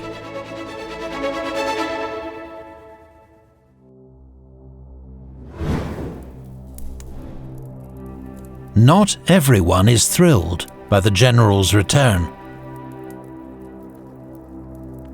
At the very top of French government, some wonder if Bonaparte should not be court-martialed for abandoning his army in Egypt, and now flouting France's quarantine laws. However, Napoleon does now have a letter from the Directory ordering his return to France, though he acted before receiving it. There's also concern that a move against such a hugely popular general could easily backfire. For his part, Napoleon regards the government with contempt, a sentiment he's happy to share in private. Over breakfast, he tells General Thibault, "These men are bringing France down to the level of their own blundering. They are degrading her." Well, what can generals expect from this government of lawyers? To Napoleon, it's self-evident that he would do a better job, given all his glorious achievements in Italy and Egypt. Since 1795, France has been ruled by the Directory, a 5-man executive whose members hold power for 5 years. In 1799, its members are Paul Barras, Napoleon's first patron, infamously corrupt and dissolute, but a shrewd political operator.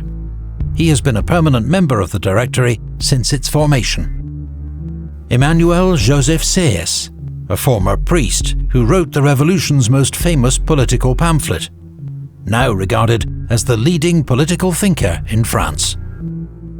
Then 3 staunch Republicans, appointed to the Directory just 4 months ago, under outside pressure. Louis Goyer, a veteran Jacobin and former minister in the National Convention. Jean-François Moulin, a Jacobin general who had commanded in the bloody war in the Vendée. And Pierre-Roger Ducos, a more moderate figure and ally of Sieyès. The other major element of government, the legislature, is comprised of the Council of 500, who draft laws, and the Council of Elders, who approve them. Members of both councils dress in extravagant costumes, inspired by their great model to which they refer constantly, the ancient Republic of Rome. This government, the Directory in particular, is now widely regarded as corrupt, ineffective, and unfit to survive. And powerful men on the inside will play a leading role in its destruction.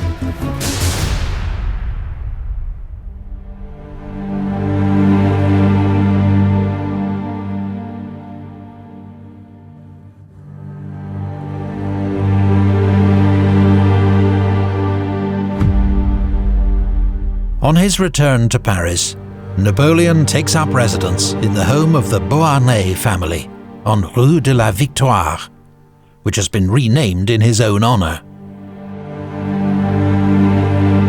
Given the unsettled political climate, he faces an uncertain and potentially dangerous few months in the capital. One man he can count on as a valuable guide, his younger brother, Lucien. He serves in the Council of 500 as the deputy for Corsica, and has recently been elected its president. As such, he will be a key player in the weeks ahead. But first comes a stormy reunion with his wife Joséphine, which quickly gives way to a passionate rapprochement.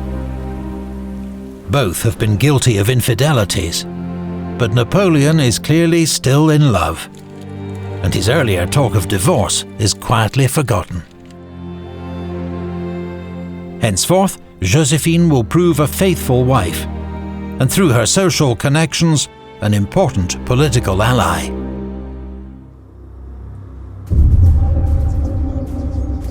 Paris is awash with talk of plots and conspiracies. Rumours of threats from the left, ex-Jacobins, who oversaw the bloody days of the Terror. And from the right, secret royalists who want to turn back the clock. And there are those who seek a third option. Soon after his arrival in Paris, Napoleon receives a visit from France's ex-foreign minister, Maurice de Talleyrand. Talleyrand, a keen observer of which way the political wind was blowing, had resigned from the government in July. Having worked with Napoleon in planning the Egyptian expedition, he now proposes they collaborate on another plan: to replace the government of France. Napoleon, disgusted by the current regime, immediately welcomes the idea. Talleyrand then reveals that a member of the Directory itself is working to bring down the regime. Sieyès. The country's leading political thinker has decided that the Directory must be cast aside, and that France must have a new constitution, which he intends to write. He plans to sweep away the chaotic, unruly legislature and its weak, ineffectual executive. To save the Republic, radical reforms are needed, and an entirely new form of government.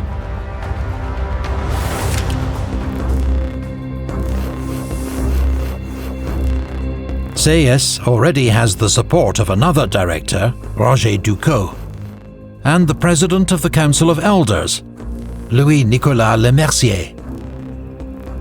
He even has the support of the president of the Council of 500, Lucien Bonaparte. Minister of Police Joseph Fouché, who has eyes and ears across Paris, is also aware of their conspiracy, but has agreed not to intervene. Now Sieyès seeks a sword, as he puts it, a military figurehead to keep the army on side and be wielded at the decisive moment, and then sheathed afterwards. But such a man is proving difficult to find. Sieyès' first choice had been General Joubert, Napoleon's talented subordinate at Rivoli, but he'd been killed earlier that year, shot dead at the Battle of Norvy in northern Italy. General MacDonald is sounded out, but is too much the honest Republican for such skullduggery. General Moreau, who has led the Army of the Rhine with great success, declines the role. In a moment he will later regret, he recommends Bonaparte. There's your man. He will make a better job of your coup d'etat than I could. Sieyès does not like Napoleon. His ambition is too obvious. It is Talleyrand who persuades Sieyès that they have found their sword. On the 23rd of October, Napoleon and Sieyès meet for the first time. They agree that the Republic is in grave peril, from enemies within and without, and that the Directory cannot meet the challenge. Within a week, they agree to launch a coup to overthrow the government of France.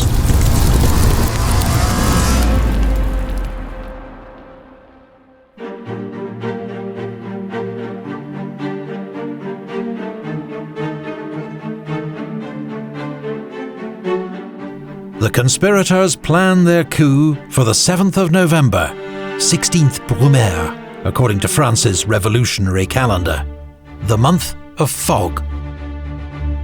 It's a risky operation that will take 2 days, during which any number of things could go wrong. Many of the plotters take precautions. Sieyès carries a briefcase stuffed with cash for a quick getaway. Fouché, the Minister of Police, has drafted orders for Napoleon's arrest in case he needs to switch sides. Napoleon sleeps with 2 loaded pistols by his bed. At the last minute, there's a 48-hour postponement. So instead, that night, Bonaparte dines at General Bernadotte's apartment on the Rue de Cisalpine. They are joined by Generals Moreau and Jourdan. He wants the support of these influential generals for his coup. Moreau agrees to help. Jourdan promises not to interfere. But Bernadotte is outraged and warns Napoleon that he'll be guillotined. "We'll see," says Napoleon.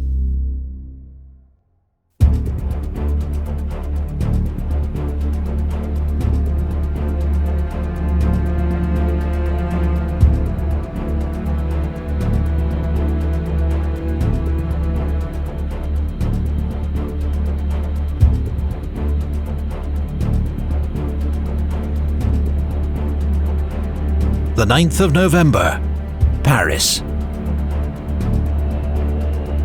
In the crisp hours before dawn, Napoleon meets around 60 officers that he's invited to his house.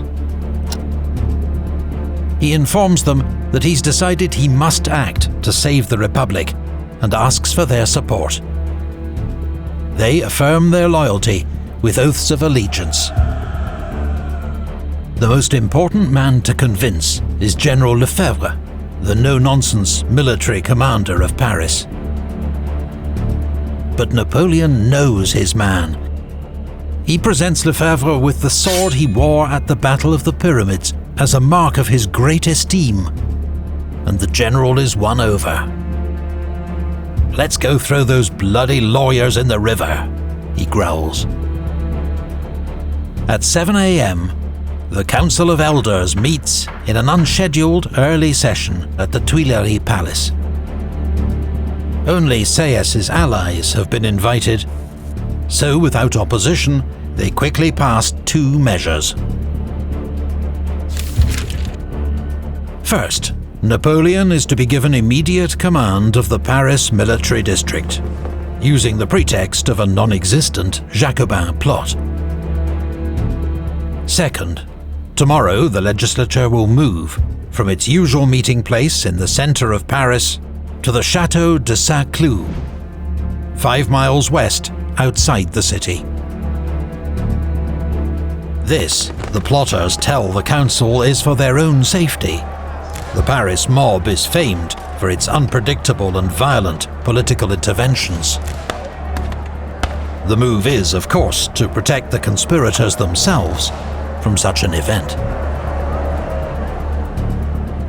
At 10 a.m, Napoleon arrives at the Tuileries. He speaks to the Council of Elders, reassures them that the trusted generals Lefebvre and Berthier are by his side, and concludes, "We want a republic founded upon true liberty, on civil liberty, on national representation. We will have it. I swear it."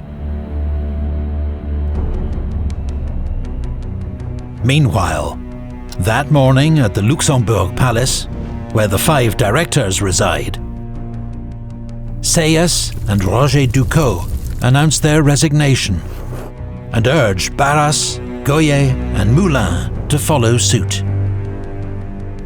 Barras decides to take a long bath and will not be disturbed.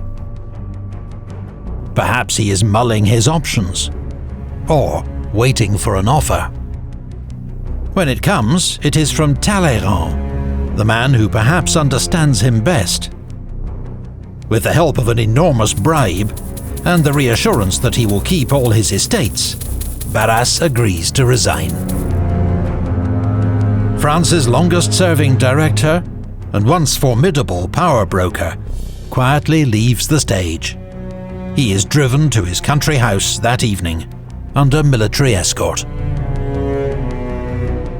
Goyer and Moulin are not so easily persuaded, and so they are placed under house arrest by General Moreau. Their objections are futile. With the resignation of 3 directors, the executive is constitutionally defunct. The conspirators have what they want, a power vacuum, to which they will propose a solution the next day at Château de Saint-Cloud. It will be a day on which the future of France hinges. That evening, as Napoleon rides through the Place de la Concorde, where so many had died under the guillotine, he turns to his secretary. "Tomorrow," he says, "either we will sleep at the Luxembourg, or we'll end up here."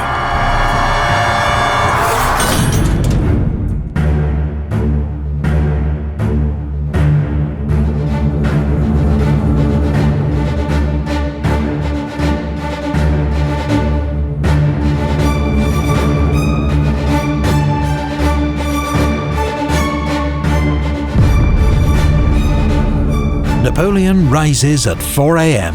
and rides to Saint-Cloud.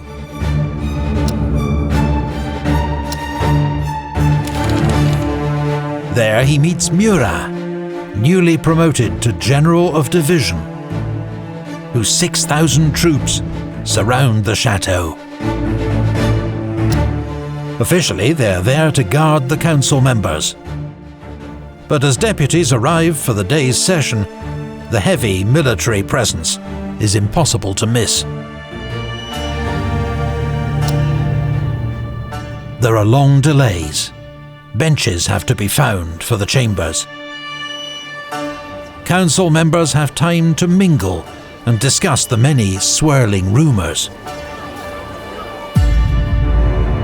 This time, the Jacobin deputies are present, and they're not happy at being excluded from the previous day's meeting.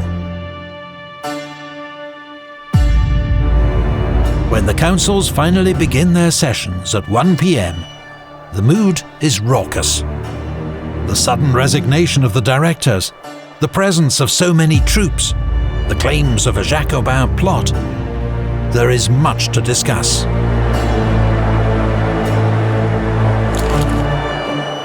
The plotters had hoped for a quick vote to establish a new provisional government. But the presidents of both councils struggle to take charge. Hours pass. Napoleon loses patience. At 4 p.m, he bursts into the Council of Elders. As he begins to speak, he is heckled and derided. Napoleon is thrown off balance. He rambles, mutters, then hesitates. When a deputy interrupts, "What of the Constitution?" Napoleon flings back, "The Constitution? You yourselves annihilated it." There is uproar. Napoleon continues, demanding action from the council. Anyone who speaks against him, he strongly implies, has been paid by the British. To any such deputy he warns, "May the lightning of war crush him instantaneously. Remember that I walk accompanied by the god of war and by the god of fortune." These ill-chosen words seem to confirm the Assembly's very worst suspicions. By some accounts, Napoleon has to be dragged from the chamber by his staff, shouting, "You are scoundrels! I will have you shot if you don't obey me!" Napoleon is shaken, but not defeated. Within minutes, he storms down the corridor into the Council of 500, where the president, his brother, has lost all semblance of control. The mood here is of even greater defiance. The deputies have spent the morning swearing oaths of loyalty to the Constitution. And when Napoleon arrives, flanked by grenadiers, he receives a torrent of abuse. "Down with the tyrant," they cry. "Outlaw! Caesar! Cromwell!" These the names of famous generals turned tyrant. As the crowd presses in, he is grabbed, jostled, even punched. Lefebvre and his grenadiers rush in to extricate Napoleon from the scaffold. They haul him clear and drag him into the courtyard outside.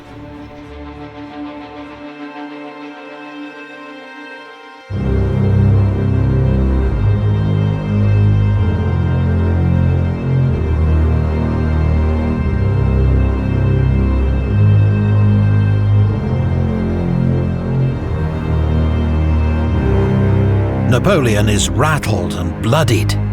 He seems unsure what to do. His old comrade, General Augereau, now a council member, comes out to see him. "You're in deep water now," Augereau tells him. Napoleon regains his composure. "It was worse at Arculay."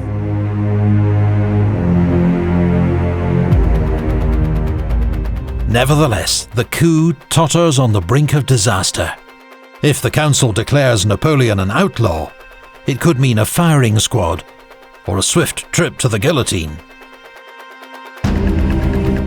But the riotous disorder has played into his hands. He is the military commander of Paris. When he hears Jacobin deputies are keeping his brother Lucien in the chamber against his will, grenadiers are sent to bring him out. Napoleon attempts to rally troops for a decisive intervention. News of his manhandling by the deputies outrages his old comrades. They are raring to go. But the Legislative Guard, the 400 troops charged with protecting the council, are not convinced.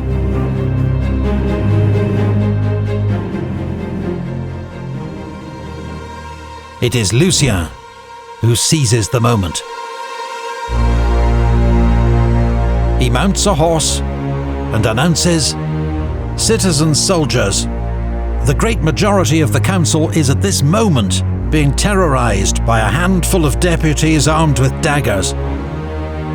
These brigands are doubtless in English pay. I declare to you that these madmen have made themselves outlaws by their assaults upon the liberty of this council." Then he draws a sword and points it at Napoleon's chest. "I swear that I will stab my own brother to the heart if he ever makes an assault on the liberty of Frenchmen." The doubters are won over. A signal is given. With bayonets fixed, troops flood into the Council of 500, with General Murat at their head.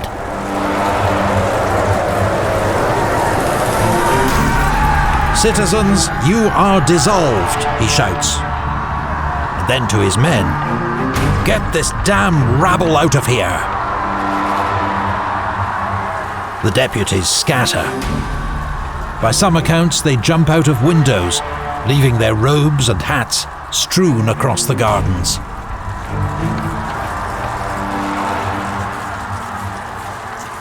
Certainly, the conspirators had hoped to avoid the use of troops. But it had always been a backup plan, one that turned out to be desperately needed. Later that evening, a few deputies are rounded up to form a rump council of 500. Joined by the similarly cowed Council of Elders, they approve the measures that are suggested to them. The dissolution of the Directory. The adjournment of both councils for 4 months, though they will never meet again. And the appointment of 3 provisional consuls, a term borrowed from the Roman Republic. Emmanuel Joseph Sieyès, Pierre Roger Ducos, and General Napoleon Bonaparte. 3 years, 8 months since he took command of the army of Italy, Napoleon has risen to the summit of political power in France. He will now be one of 3 men in charge of drafting a new constitution for the Republic. But through his brilliance, energy, and immense popularity, he will soon overshadow his 2 colleagues. Only one man will emerge to rule France. The first consul, Napoleon Bonaparte. And what better way to cement his hold on power than a new military campaign and a return to Italy.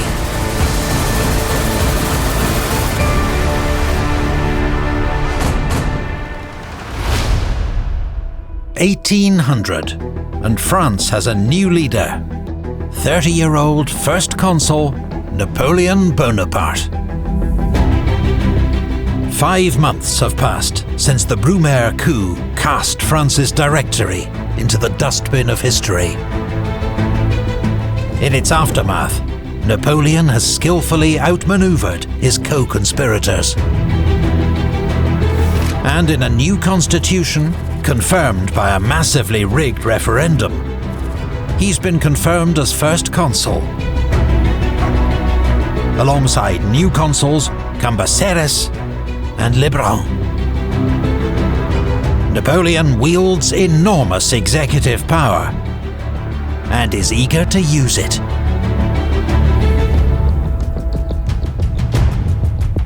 First, he offers an amnesty to royalist rebels in the Vendée, helping to pacify the region and freeing up troops.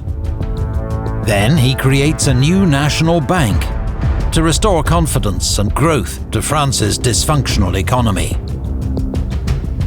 He strengthens the gendarmerie, the paramilitary police, and orders it to take ruthless action against bandits who infest the French countryside. And he transforms French government, personally appointing prefects to govern every French département, as well as sub-prefects and even the mayors of larger towns.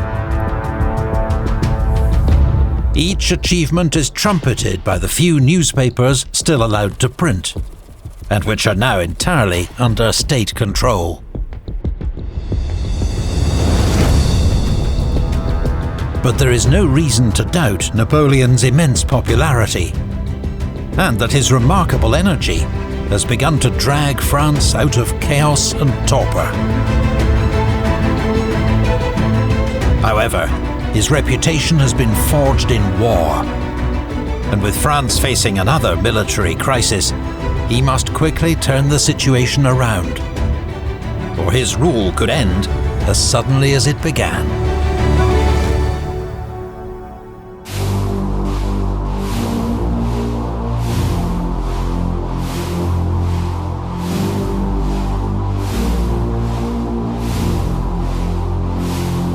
France is threatened on 2 fronts by the armies of Austria, which has 200,000 men in the field.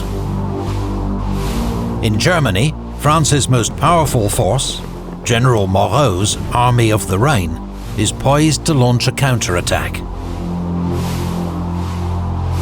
Moreau is a skilled commander with influential friends who had himself turned down an invitation to lead a coup against the Directory. Napoleon, warily respectful for now, offers advice, but will leave Moreau to wage his own campaign.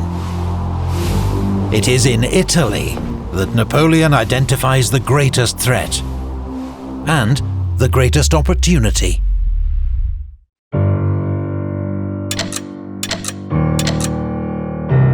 Three years ago, Napoleon's stunning victories had left France dominating northern Italy.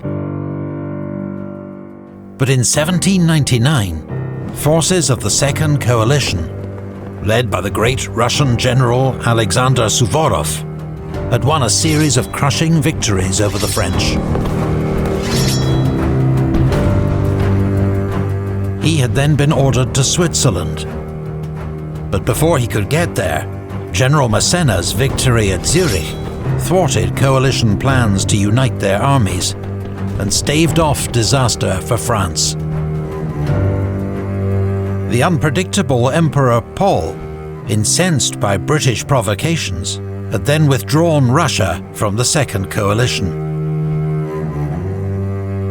But nearly 100,000 Austrians remain in northern Italy, under the aggressive and able leadership of General Melas.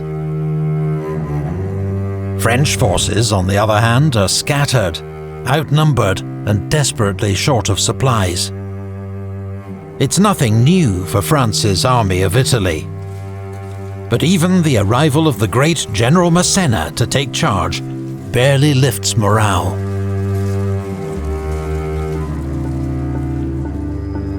It is a fragile position, but secretly, Napoleon is planning a grand strategic maneuver to turn the tables on the Austrians and crush Melas's army. At Dijon, he has begun to assemble a new Army of the Reserve under the nominal command of General Berthier. Veterans and conscripts alike are scraped together from depots, provinces and garrisons, until a force of 60,000 men has been gathered. A more cautious strategist may have chosen to reinforce Massena from the west, using established supply routes to shore up the front. But driving the enemy back on his own supply depots is likely to lead to stalemate. Instead, Napoleon plans to swing south, through the Alps mountains, and emerge behind General Melas, cutting off his supplies and his escape. It is among the most daring strategic plans in history, but it will depend on secrecy and surprise, a swift and safe passage through the mountains, and for Massena to hold the line in Italy as long as he can. But while Napoleon's army is still assembling in France, Massena comes under heavy attack. On the 6th of April, General Melas launches an offensive. While General Ott makes a diversionary attack on Genoa, his main force moves to cut the coastal road at Savorna, driving a wedge between General Suchet's forces and General Massena. The French launch desperate counterattacks to break the encirclement, and General Soult wins a brilliant local victory over Ott at Montefache. But the French are heavily outnumbered. After 2 weeks hard fighting, Massena is forced to withdraw into the city of Genoa, where he is besieged by land and sea. General Suchet is harried all the way back to the Var River on the French frontier. News of the Army of Italy's defeat disturbs Napoleon. He is relying on Massena to fix Melas's attention. If Genoa falls before he arrives in Italy, he will be a sitting duck, trapped between the Austrians and the mountains. On the 6th of May, Napoleon travels to Geneva to join the Army of the Reserve and order the offensive to begin.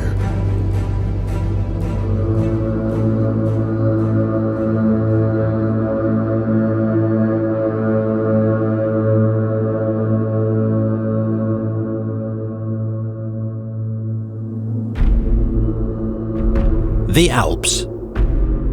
500 miles long, more than 100 miles wide. Their highest peaks more than 15,000 feet. They can be traversed by several well-known mountain passes. But these are narrow, winding trails, vulnerable to avalanches, with no fodder for horses and mules. It's a daunting challenge for an army of 50,000 with 40 guns and hundreds of wagons. Napoleon has decided the bulk of his forces will cross at the Great St. Bernard Pass, at an elevation of 8,100 feet. On the 15th of May, General Lannes and his advance guard begin the climb. Even in late spring, the mountains are blanketed in deep snow. To reduce the risk of avalanche, they march at night and early morning. A strict silence is enforced. The only noise, the howling wind and crunching snow. The barrel of each cannon weighs around half a ton. General Marmont, commanding the artillery, comes up with the idea of laying them in hollowed-out tree trunks, so they can be hauled like sleds.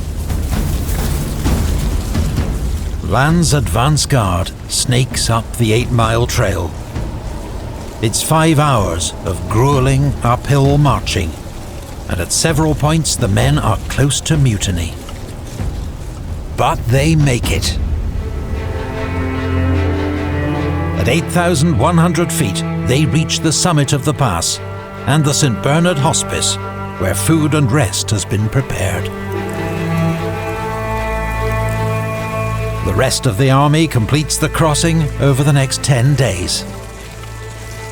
It is a testament to General Berthier's planning that just 5 men and a single cannon are lost.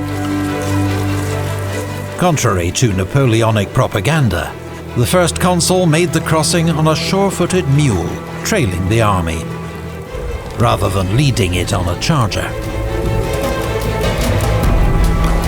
Lannes' advance guard presses forward into the Aosta Valley.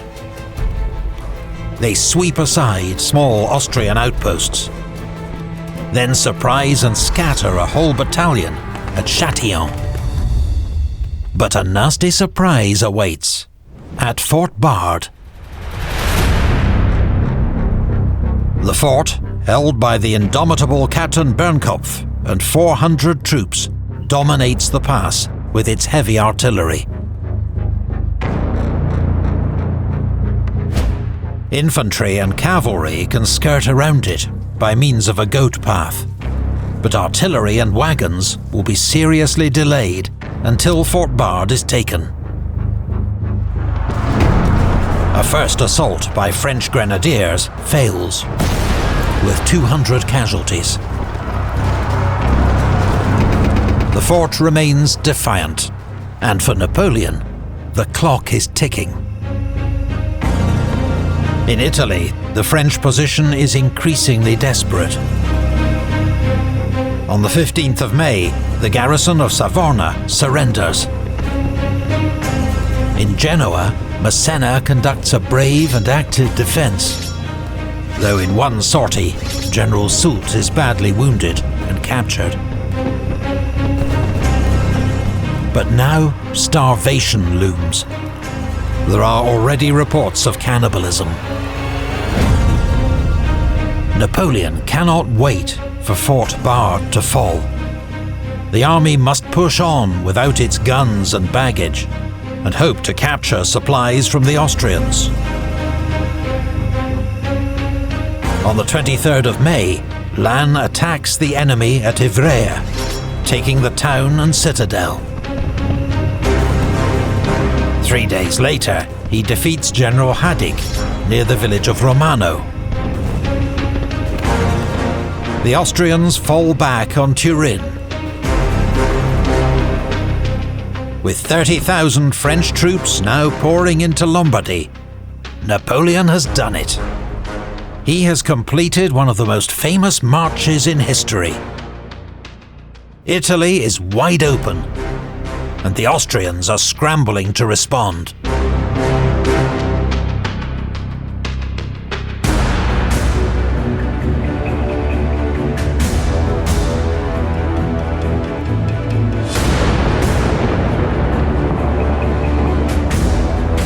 Mélas quickly grasps the significance of Napoleon's maneuver. He immediately recalls Elsnitz's corps from the French frontier and sends his forces to guard the River Po crossings. He assumes the French will march to relieve Genoa. But despite the desperate plight of Massena and his starving garrison, Napoleon turns east, towards Milan.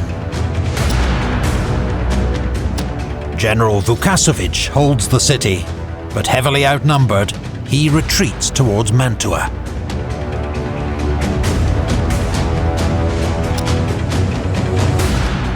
On the 2nd of June, Napoleon enters the capital of Lombardy. But unlike the celebrations of 1796, this time, French troops are received in cold silence.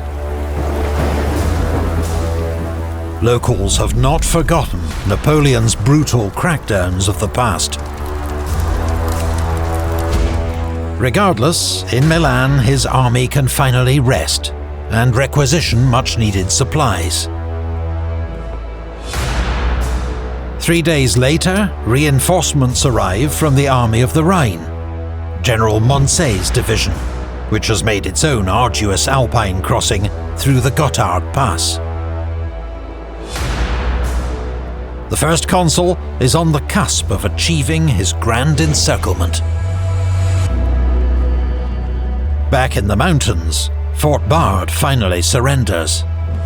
But its stubborn defense means Napoleon will be short of guns and ammunition in the days ahead. Then, on the 8th of June, disastrous news arrives. Napoleon has asked too much of Massena. For weeks, Genoa has been a scene of utter horror. Several thousand civilians have starved to death or died of disease, along with 4,000 French soldiers.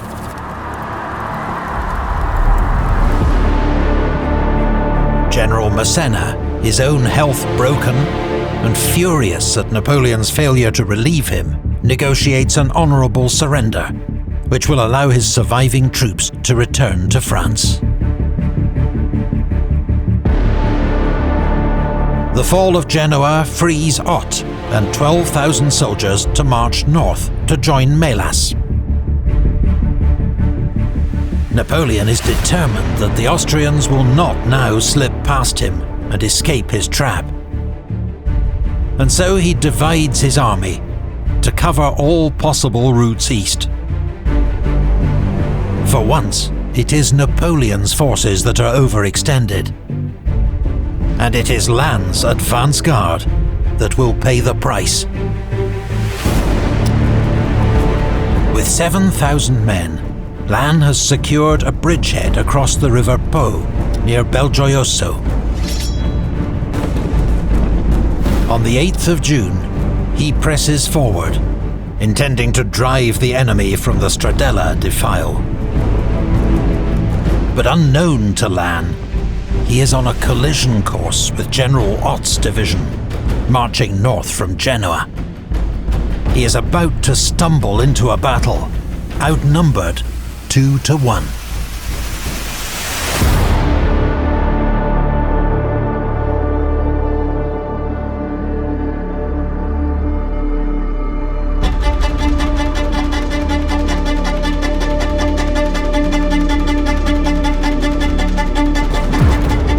On the morning of the 9th of June, Lannes' advance guard fights a running battle with what it believes to be an isolated Austrian unit, driving it back towards the walled town of Casteggio. In fact, it is General Ott's advance guard. What rolling hills and tall rye fields hide from view is the rest of Ott's command, 16,000 strong, following up close behind. Around noon, the French spot Austrian infantry holding a ridge to the south. Assuming it's the enemy rearguard, Lannes orders a brigade to swing round and attack. Meanwhile, his cavalry continues to Casteggio. They scatter the enemy in their path and break into the town, only to be surprised and countercharged by a much larger Austrian cavalry force. On the heights, the French make steady progress, until 4,000 Austrian reinforcements hove into view. Soon, Lannes' men are being pulverized by artillery fire. His force is hard-pressed everywhere, and still, enemy reinforcements continue to arrive.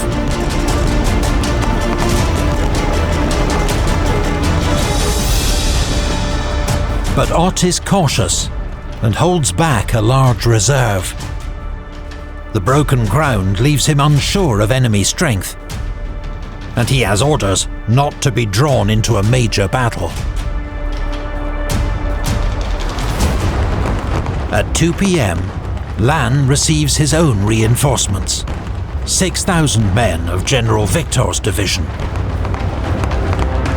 Lannes wastes no time. Victor's 43rd line renews the attack on the right. The Austrian line buckles, falling back to a small stream. The rest of Victor's men race towards Casteggio.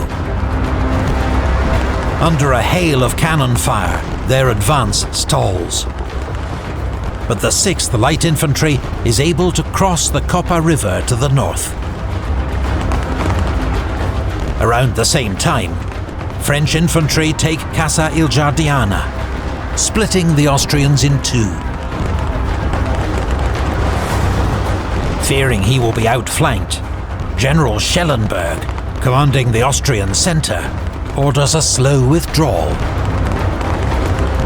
Seeing this, Lannes sends the 96th Line forward to storm Casteggio. With his men tired and darkness falling, Ott orders a retreat to Voghera.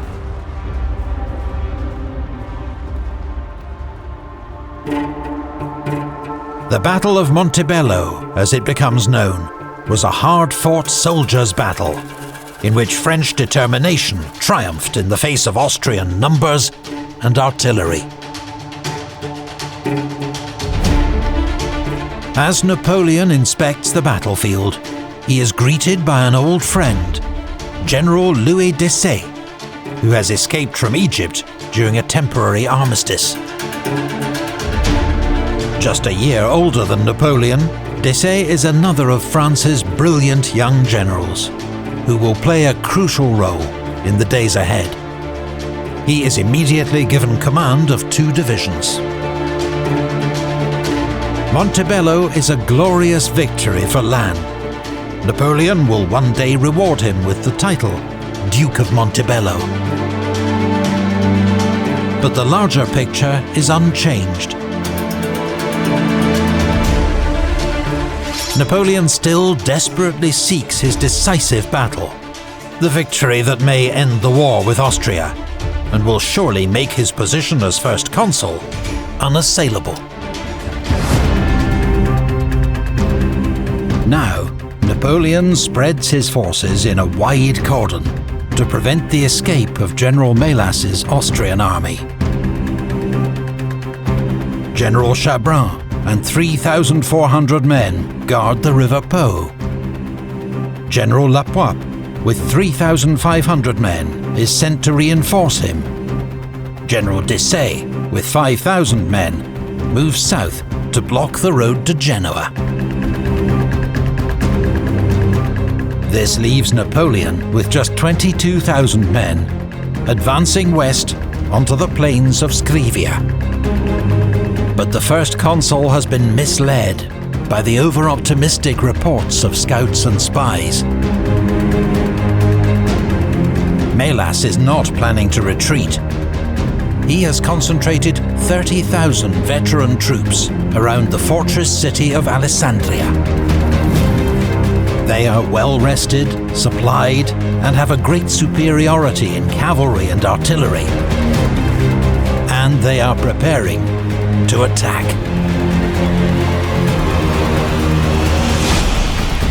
Oblivious to the looming threat, on the 13th of June, General Victor and his 2 divisions lead the French advance on Alessandria.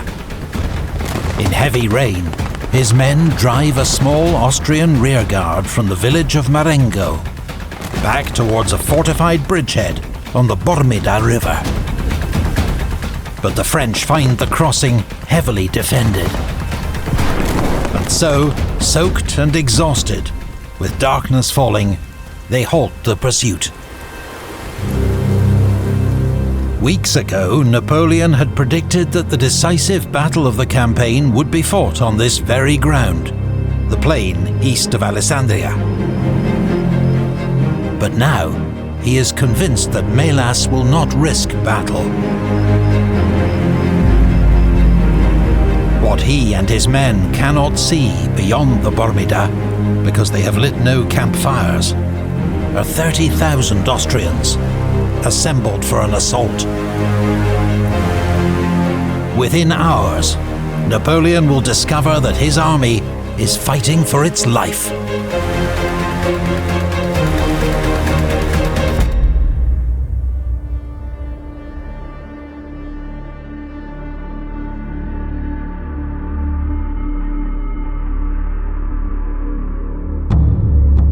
Dawn, the 14th of June. Napoleon's forces are spread across 8 miles of open country and scattered vineyards. General Victor's 2 divisions are the farthest west, holding Marengo and the main road. Behind him, General Lannes and several cavalry regiments. Napoleon, with the Consular Guard and Monniere's division, is yet further back. Mélas's forces are concentrated west of the Bormida, behind the Austrian bridgehead. His chief of staff, General Anton von Zach, has planned a 2-pronged assault. General Ott's division will cross the river and advance north to Castel Ceriolo. Mélas, with the bulk of the army, will attack directly up the main road. On a clear morning, at 8 a.m, the Austrians begin their advance. French outposts are driven back. At the Pedrabona farm, Gardan's division comes under heavy bombardment. He falls back to join the rest of Victor's troops, which are deploying behind the Fontenone stream. This narrow, steep-sided waterway runs the length of the battlefield and is swollen by recent rain. The only easy crossing is a small wooden bridge at the main road, and on the far bank, Victor's men are shielded by trees and sturdy farmhouses. As the Austrians approach the Fontenone, they are hit by a hail of musket fire. Scores go down as they struggle to cross the stream. General Hadig leads a charge, but falls mortally wounded. After several failed attacks, the Austrians fall back with heavy losses.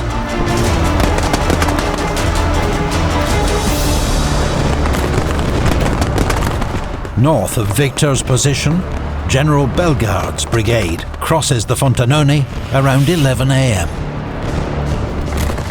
But General Lannes' division takes up position on Victor's flank. They drive off Bellegarde and re-establish the line along the stream.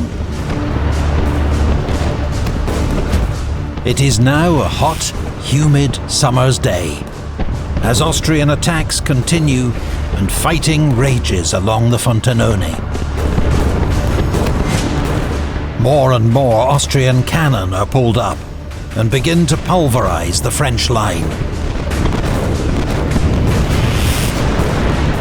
Throughout the morning, Melas's army is hindered by narrow crossing points and marshy ground. General Zach's failure to anticipate these bottlenecks has cost several hours. Nevertheless, by noon, the Austrians have 30,000 men and 92 guns in position. They still only face Lannes' and Victor's tiring divisions, 16,000 men and 16 guns. The French urgently need reinforcements, but as the Austrians begin their next attack, Napoleon and the rest of the army are nowhere to be seen. The greatest danger is on the French right, where General Ott's division has occupied Castelceriolo virtually unopposed, and now threatens Lannes' flank. Then the Austrians find a gap near the French centre and rush 3 battalions across the Fontenone. Around the same time, 1,500 Austrian dragoons circle around the French left, but are charged and routed by General Kellermann's heavy cavalry. The Austrians do succeed in taking La Stortigliona farm, threatening Victor's left. An Austrian cavalry charge over the Marengo Bridge is also repulsed by Kellermann.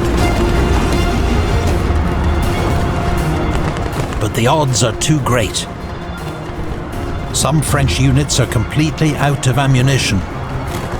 They have just a handful of cannon, and their line is breaking.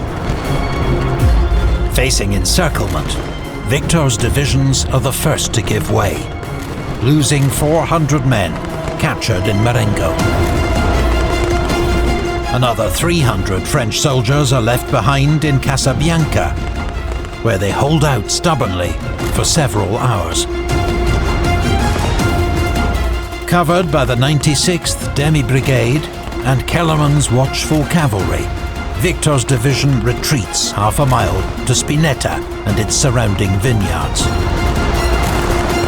The Austrians pour over the Fontenone. Lannes pulls back to maintain the French line. The heroes of Montebello are on the brink.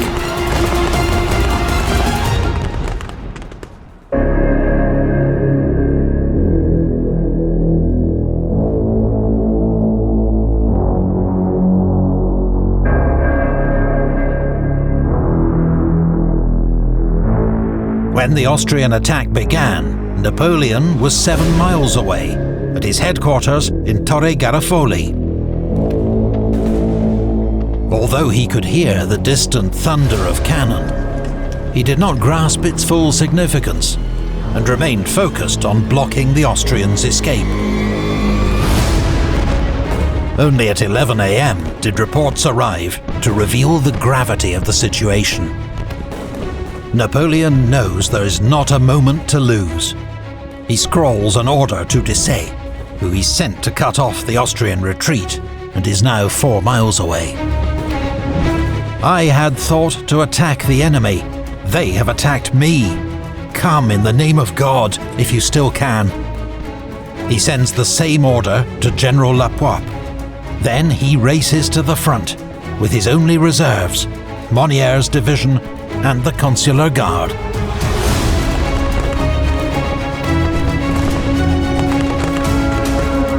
By 3 p.m, Lannes and Victor have retreated almost a mile. Austrian cavalry shadow their withdrawal, forcing the French to stay in close formation. Austrian guns send round shot crashing through the packed ranks. Remarkably, the French battalions are still holding. When Napoleon arrives, he sees the main threat is on the right, where Ott is poised to turn the French flank. To counter this, he sends Monniere's division to Castelceriolo, forcing Ott to draw off troops. But that still leaves General Schellenberg's 4,000-strong division. So Napoleon commits his ultimate reserve, 900 men of the elite Consular Guard. Against the odds, the Guard repels enemy cavalry and holds its own in a close-range firefight with Austrian infantry, buying time for the rest of the army to fall back. Napoleon describes them as his Granite Redoubt. The legend of the Guard is being born. But they are now isolated and about to be overwhelmed. When Austrian dragoons hit their exposed flank and rear, the redoubt crumbles. The Guard is forced to flee.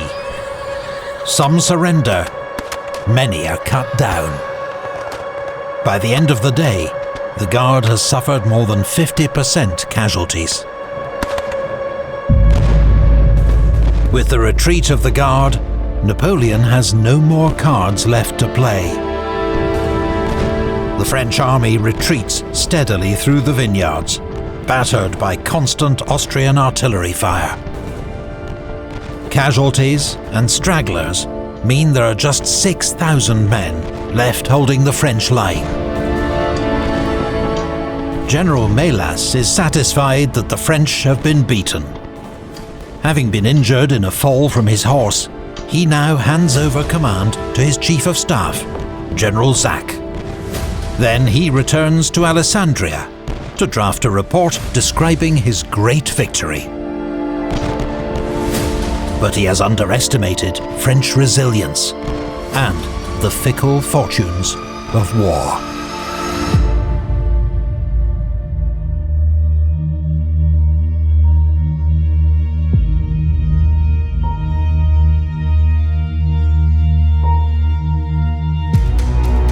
General Louis Desaix, just 31 years old, brave, brilliant, and modest. Napoleon describes their friendship as one his heart has for no other. That morning, his orders were to lead Boudet's division, 5,000 strong, across the Scrivia River to cut off the Austrian escape. But the recent rain had raised the water level and delayed his crossing. When Desaix heard the sound of battle to the north, he'd halted his men and sent a courier to get news. Napoleon's desperate order to return does not reach him until midday. Immediately, he about turns his division and marches to the sound of the guns. Desaix arrives on the eastern edge of the battlefield at 5 p.m. to find the French army in full retreat. Napoleon is at San Giuliano, 5 miles east of Marengo, where thousands of wounded soldiers are gathered. The mood is grim and despondent. But news of Desaix's arrival spreads like an electric shock. "Here they are! Here they are!" the troops exclaim. Napoleon is rejuvenated. "We have gone back far enough today," he tells his troops. "You know that my custom is always to sleep on the field of battle."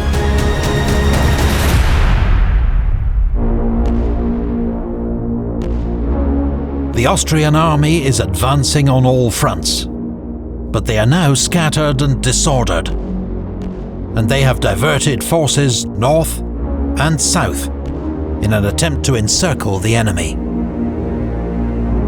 What's more, General Zach has advanced to lead the pursuit, handing overall command to General Keim. Several other Austrian generals have been wounded. Chains of command have become dangerously muddled. Using Desaix's fresh troops, Napoleon now prepares a last-ditch counterattack with all the supporting forces he can rally. General Marmont concentrates all the available guns, 18 of them, to blast the Austrians. Then, with the 9th Light Demi Brigade in the lead, the attack begins.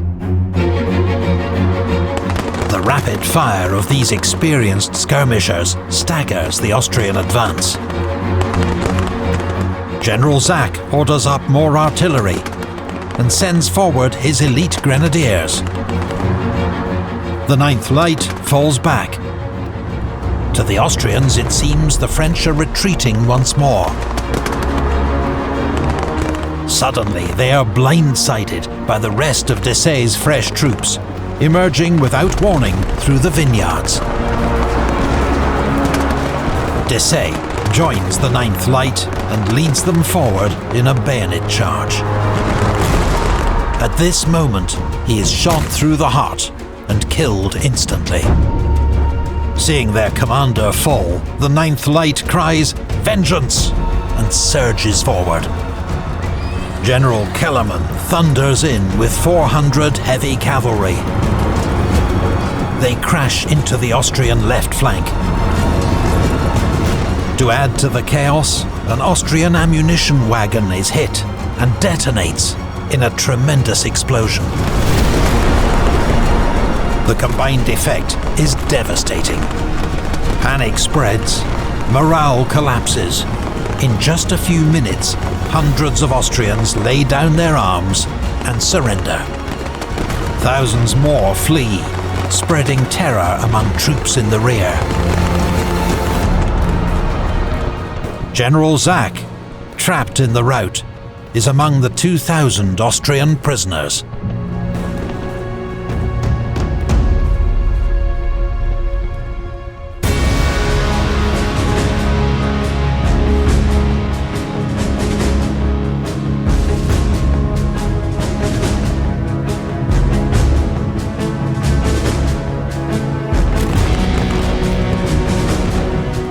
In an instant, the entire momentum of the battle has swung 180 degrees. Thousands of French troops who'd been retreating moments ago stop and join the attack. As the Austrian centre collapses, General Ott's division becomes dangerously exposed. His men soon join the rest of the army in their race to escape. Later that evening, General Murat adds the coup de grace, launching a final French cavalry charge that seals victory and drives the enemy back to their bridgehead. The Battle of Marengo was one of the greatest comebacks of the Napoleonic era. Thoroughly defeated by mid-afternoon, the French are completely victorious by nightfall. But it has been an exceptionally costly affair. The French lose a quarter of their army as casualties. The Austrians, more than a third. Napoleon himself contributed little to the victory. If not for the skill of his officers, the steadiness of his troops, and above all Desaix's last-minute arrival, he would surely have been defeated. The taste of victory is soured further when Napoleon learns that his friend Desaix has been killed. He tells his secretary, "Yes, Bourrienne, I am satisfied. But Desaix, what a triumph this would have been if I could have embraced him tonight on the field of battle." Instead, he dines alone. According to legend, on a hastily improvised dish of local ingredients that becomes known as chicken Marengo.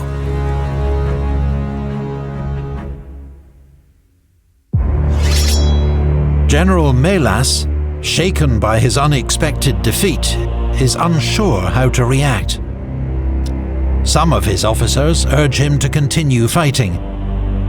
Others advise him to escape. French forces are closing in from all directions. Hoping to buy time, Mélas proposes a ceasefire to bury the dead. Napoleon refuses, unless Mélas is also willing to discuss terms for the Austrian evacuation of northwest Italy. With little bargaining leverage, the old Austrian general accepts. Over the following days, Mélas and Berthier negotiate a comprehensive armistice. In exchange for safe passage back to Austria, Mélas agrees to evacuate Piedmont, Genoa, and Lombardy. France will once more dominate northern Italy.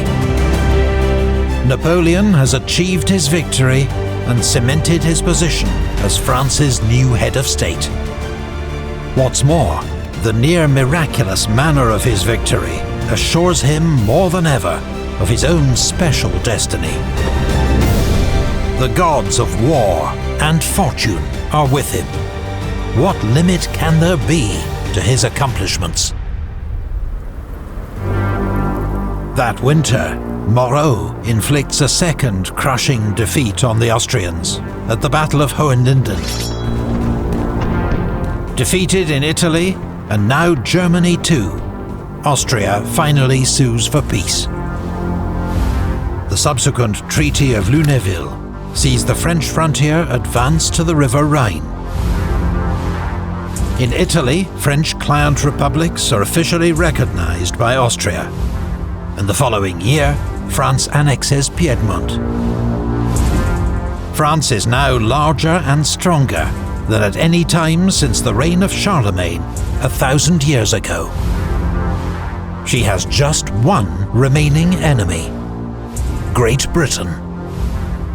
In 1801, British victories at Alexandria and Copenhagen drive home the fact that France cannot challenge Britain at sea, nor abroad. Britain has seen her continental allies defeated, and Russia is now actually threatening war. She has no prospect of building another coalition to challenge France on land. Both sides are exhausted by war.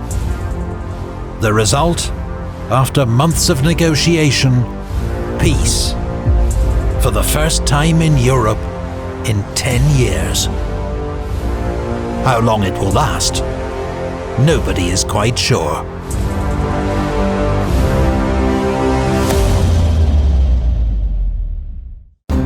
Big thanks to Osprey Publishing for kind permission to use several of their images in this video.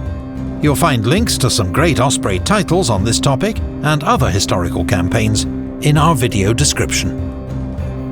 Thanks as always to the Patreon supporters who helped to make this channel possible.